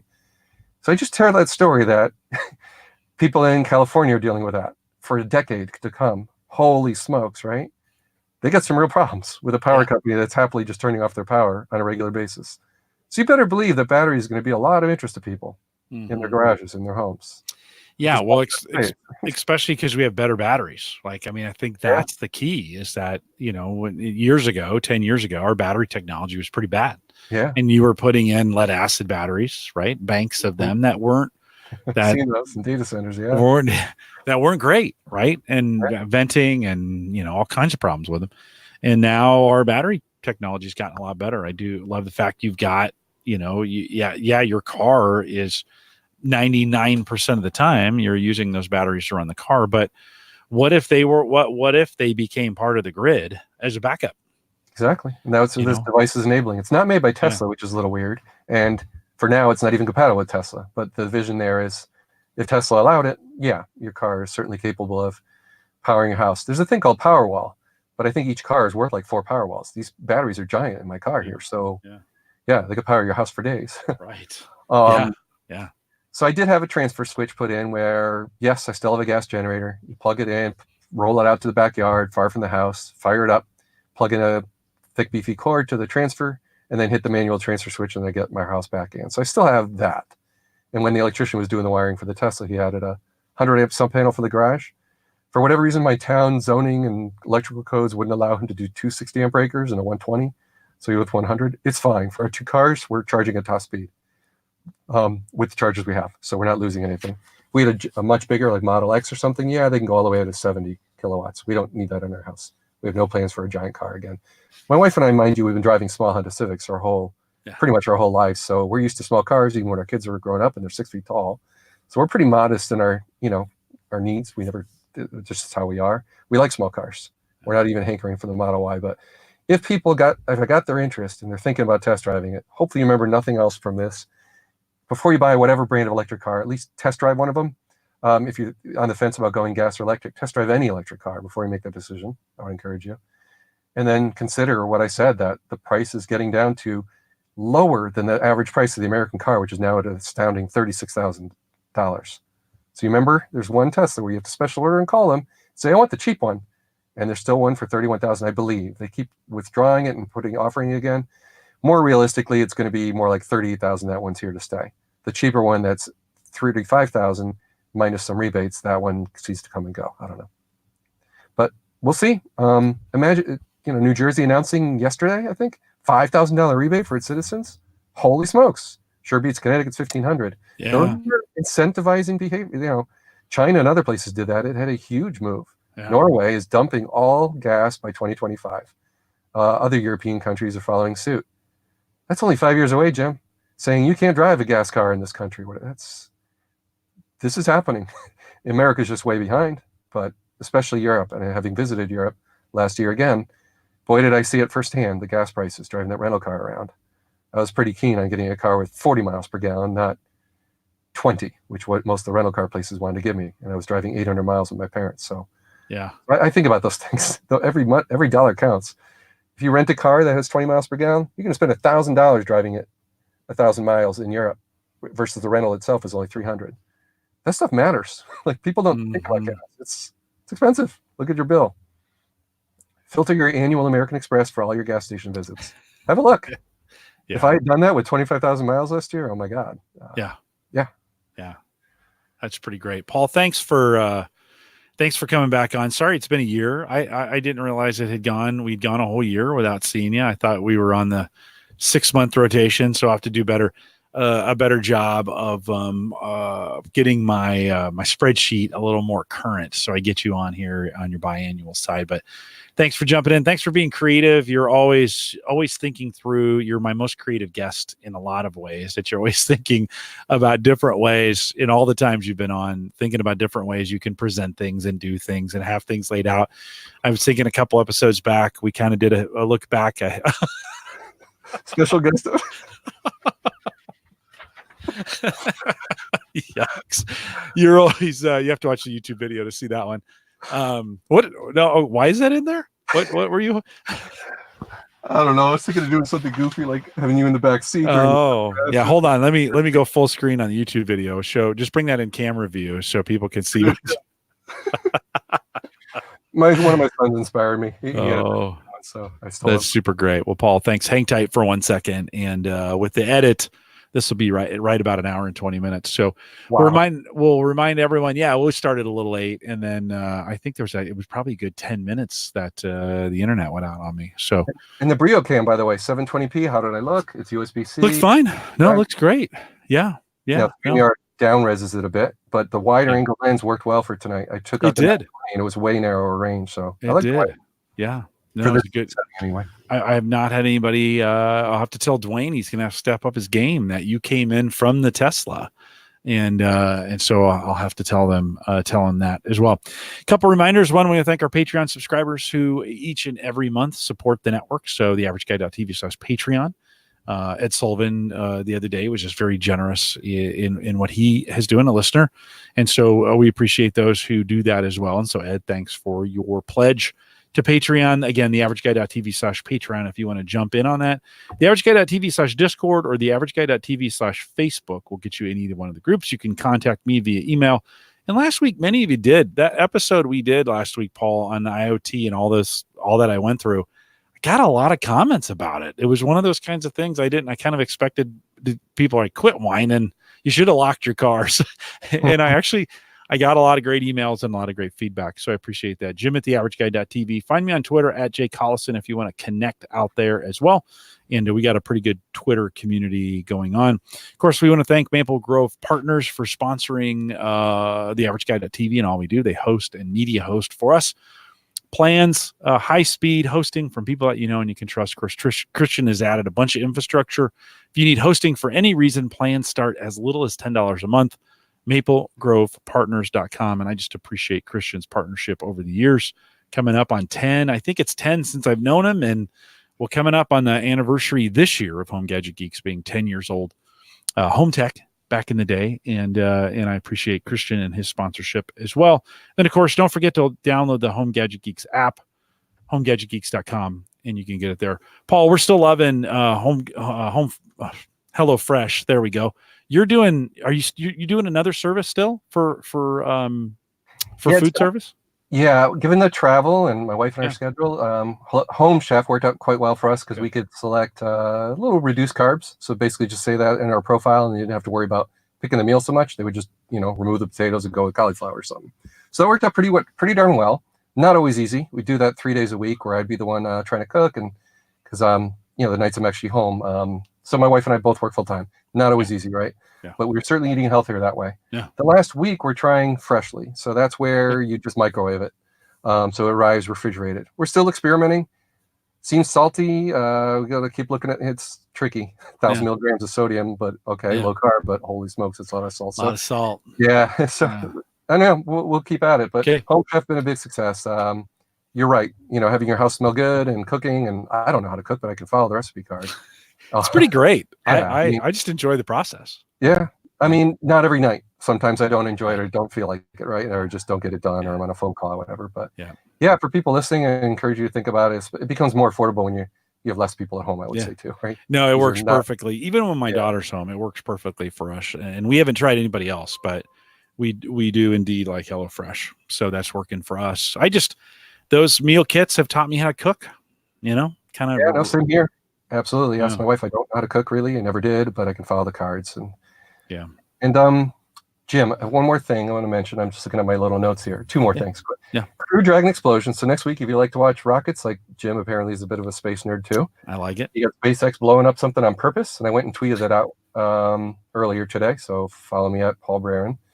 And then the other thing is I may have a new server to show off to the world, Jim, that's compact and like a better suited for home lab use. So that's what I'm known for in the VMware communities is what's, quiet and efficient in your home. That's been the thing. Intel Nook has a loud little fan when it gets busy, or 1U servers have really loud little fans, so you got to tuck them in your basement. I've been focused on stuff that you can actually run upstairs in your home. So I found something pretty exciting. Hopefully be able to take the covers off it soon. I'm still working on VMware support and some other logistics issues. And, stay tuned. So for me, I love that stuff. Using my thermal cameras, using my NVMe SSD tests, running VMware and everything. I still very much do that. I still have my evening and weekend tinkering. If you're not checking out Paul at tinkertry.com, that's definitely one you want to add to. He writes a lot. And so even though he's got 80 draft articles, the stuff that does make it there is pretty freaking awesome. So if you haven't checked out Tinkertry, Paul, you're one of the most thorough, well thought out, well planned writers that I know. And just if there's ever an exhaustive, authoritative post on something, you're going to have it. So I appreciate your work in what you do there. You run a great blog, and I just appreciate the work that you do for the community. You've been a good friend for a long time, so thanks for doing that. I appreciate it. Oh, back at you, Jim. It's been an honor to know you so many years, and it's always an honor when you invite me on here. Yeah, likewise. Well, we'll get you scheduled for 6 months and not a year right after we're done here. But I just remind folks, we are live every Thursday, 8 p.m. Central, 9 Eastern out here at the AverageGuy.tv live. We always have a good time, and maybe we're not your typical tech podcast, but we like what we do, and we have a great community and a lot of fun in that. If you enjoy the show, you can help me out the most. Just share it with somebody this week. Just take it out, share it with somebody, say, hey, maybe you know somebody that likes this kind of stuff, and share it. It's always kind of fun to pick up some new listeners. So we appreciate it if you do that as well.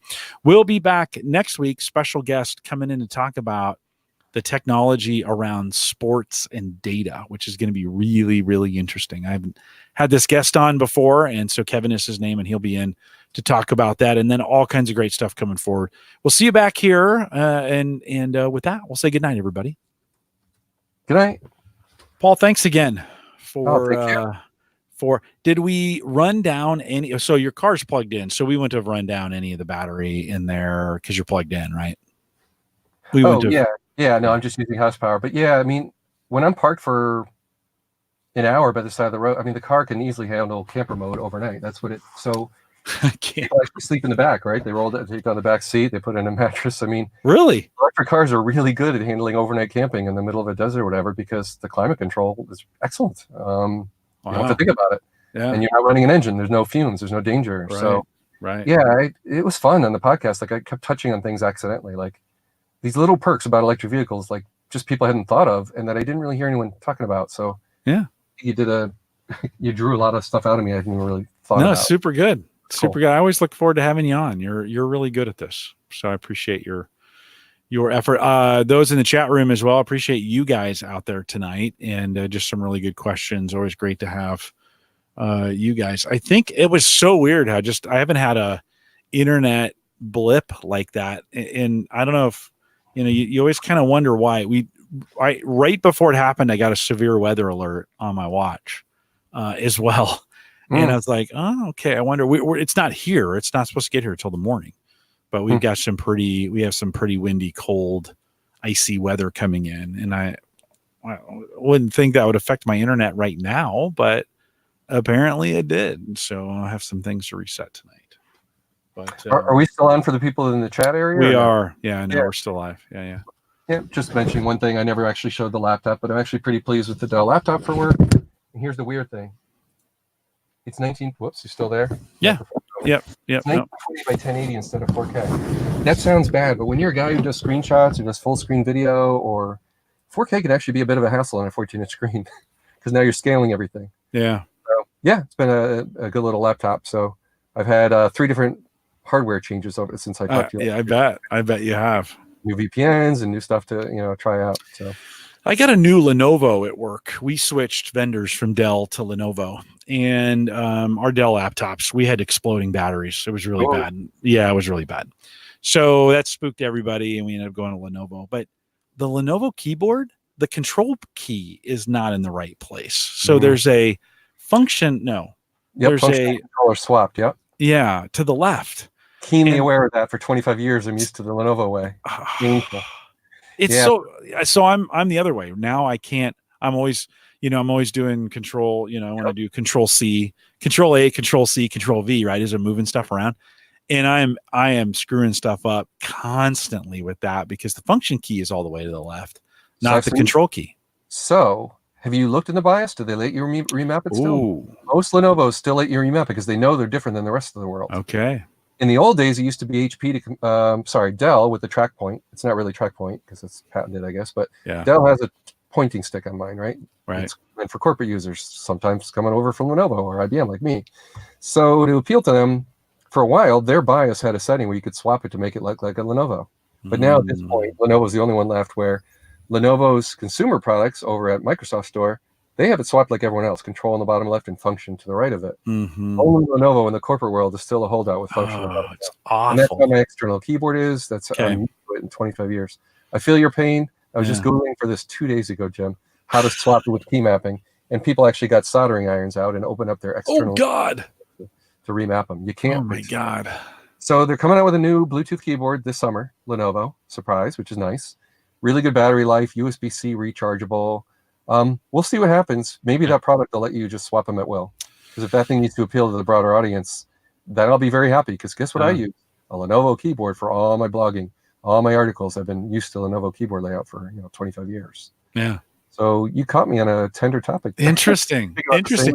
It's been super frustrating. And I on my desk, I have a docking station and a Mac keyboard that I just love. They're super quiet. I've had them for years. Yeah, they're awesome. No one hears you go clack clack. Yeah, nothing. Yeah, when I'm podcasting, I can just type away both at my desk. So one on my desk in the studio, one on my desk at work, one on my desk here. I've got them everywhere. But man, when I'm out somewhere else, just on the laptop, it's just painful. So that's a good suggestion. I'll ask my tech guys, hey, have you gotten other complaints about this? And what are we doing? Can I remap it in the BIOS? Can I, I'll just have to see what they say. They may go, just get used to it. And I'm getting better at it, just to be honest. After a while, you're like, okay, I need to make sure I just shift over a little bit before I hit control. But man, it just tells you what the brain does when we get used to those. We get used to those locations, right? Yeah. I mean, for me now, I got the home keyboard where I'm using the track point for single pixel precision screenshots all day long for blogging. And then I go to work and I got the swapped work laptop. So you just don't get used to it. You're going back and forth all the time. Yeah, it drives you a little bonkers. Oh, it's batty, especially when I'm copy and pasting things that I can't get back. And like, I can't create it or whatever. Yeah, if that keyboard comes out and they let you swap the bottom left two keys, your problem's solved, but it's pretty awkward to have to lay that on top of your laptop. And I do that sometimes, but it gets strange looks, right? When I travel with a keyboard, they're like, what the heck? Right. But yeah. When I'm in a hotel, whatever. I have two screens and an external keyboard. Right. Why? Because a hotel is up high and it's like carpal tunnel time. Sometimes the thing's like up at your chest. Yeah. So I put this thing on my lap in any hotel with a crazy desk that I have, and I'm always comfortable. So those little things matter. As you get older and you're making a living on it, you don't want carpal tunnel and other stuff, When I was in London, I stayed at the hotel I stayed at was super nice and had a really nice desk, and it had just about every kind of power plug-in available right there on the desk, which was really nice. So they had the European one, they had the UK one, and they had the American one, and you didn't have to get out your chargers. And it was just really, really handy to have all that. And then the area was set up really nice. Chair was nice. I did a bunch of work from the hotel there. And that was a really, really nice. I was like, oh, somebody kind of thought through the business traveler here to make sure this was set up correctly. It was pretty great. For people still in the chat, or Jim, to you on Twitter DM, I threw a link to my traveling rigware. This external screen I use, USB-C, just plug it in. Doesn't need any device drivers. If you have a USB-C equipped laptop that it does Thunderbolt, it just works, and it doesn't have a power switch or battery or anything. You just plug it in. You got a second monitor. Unplug it, throw it in your bag when you're done. There's no power button to push or anything. You just plug in USB-C and you're good to go. Thing's been awesome. Everyone who sees me using that, they're like, oh, where do I get that? I probably sold 4 alone to coworkers that spot that. Dell should make one, but they don't. It's by Asus. So yeah, go figure. Good little screen. Yeah. Especially for people listening that might be traveling. I'm sure there's other IT workers like me that kind of bust our hump during the day and drive all over the place for work and meet customers all over. No, I like blogging about productivity tools. It's fun. Right on. Whatever helps you be productive in the field, for sure. If you're listening live, I'm going to let you guys go. We've been at this an hour and 50 minutes. And so we'll see you guys back here next week. Paul, hang tight for 1 second. We will see you guys live next week. Come out and join us.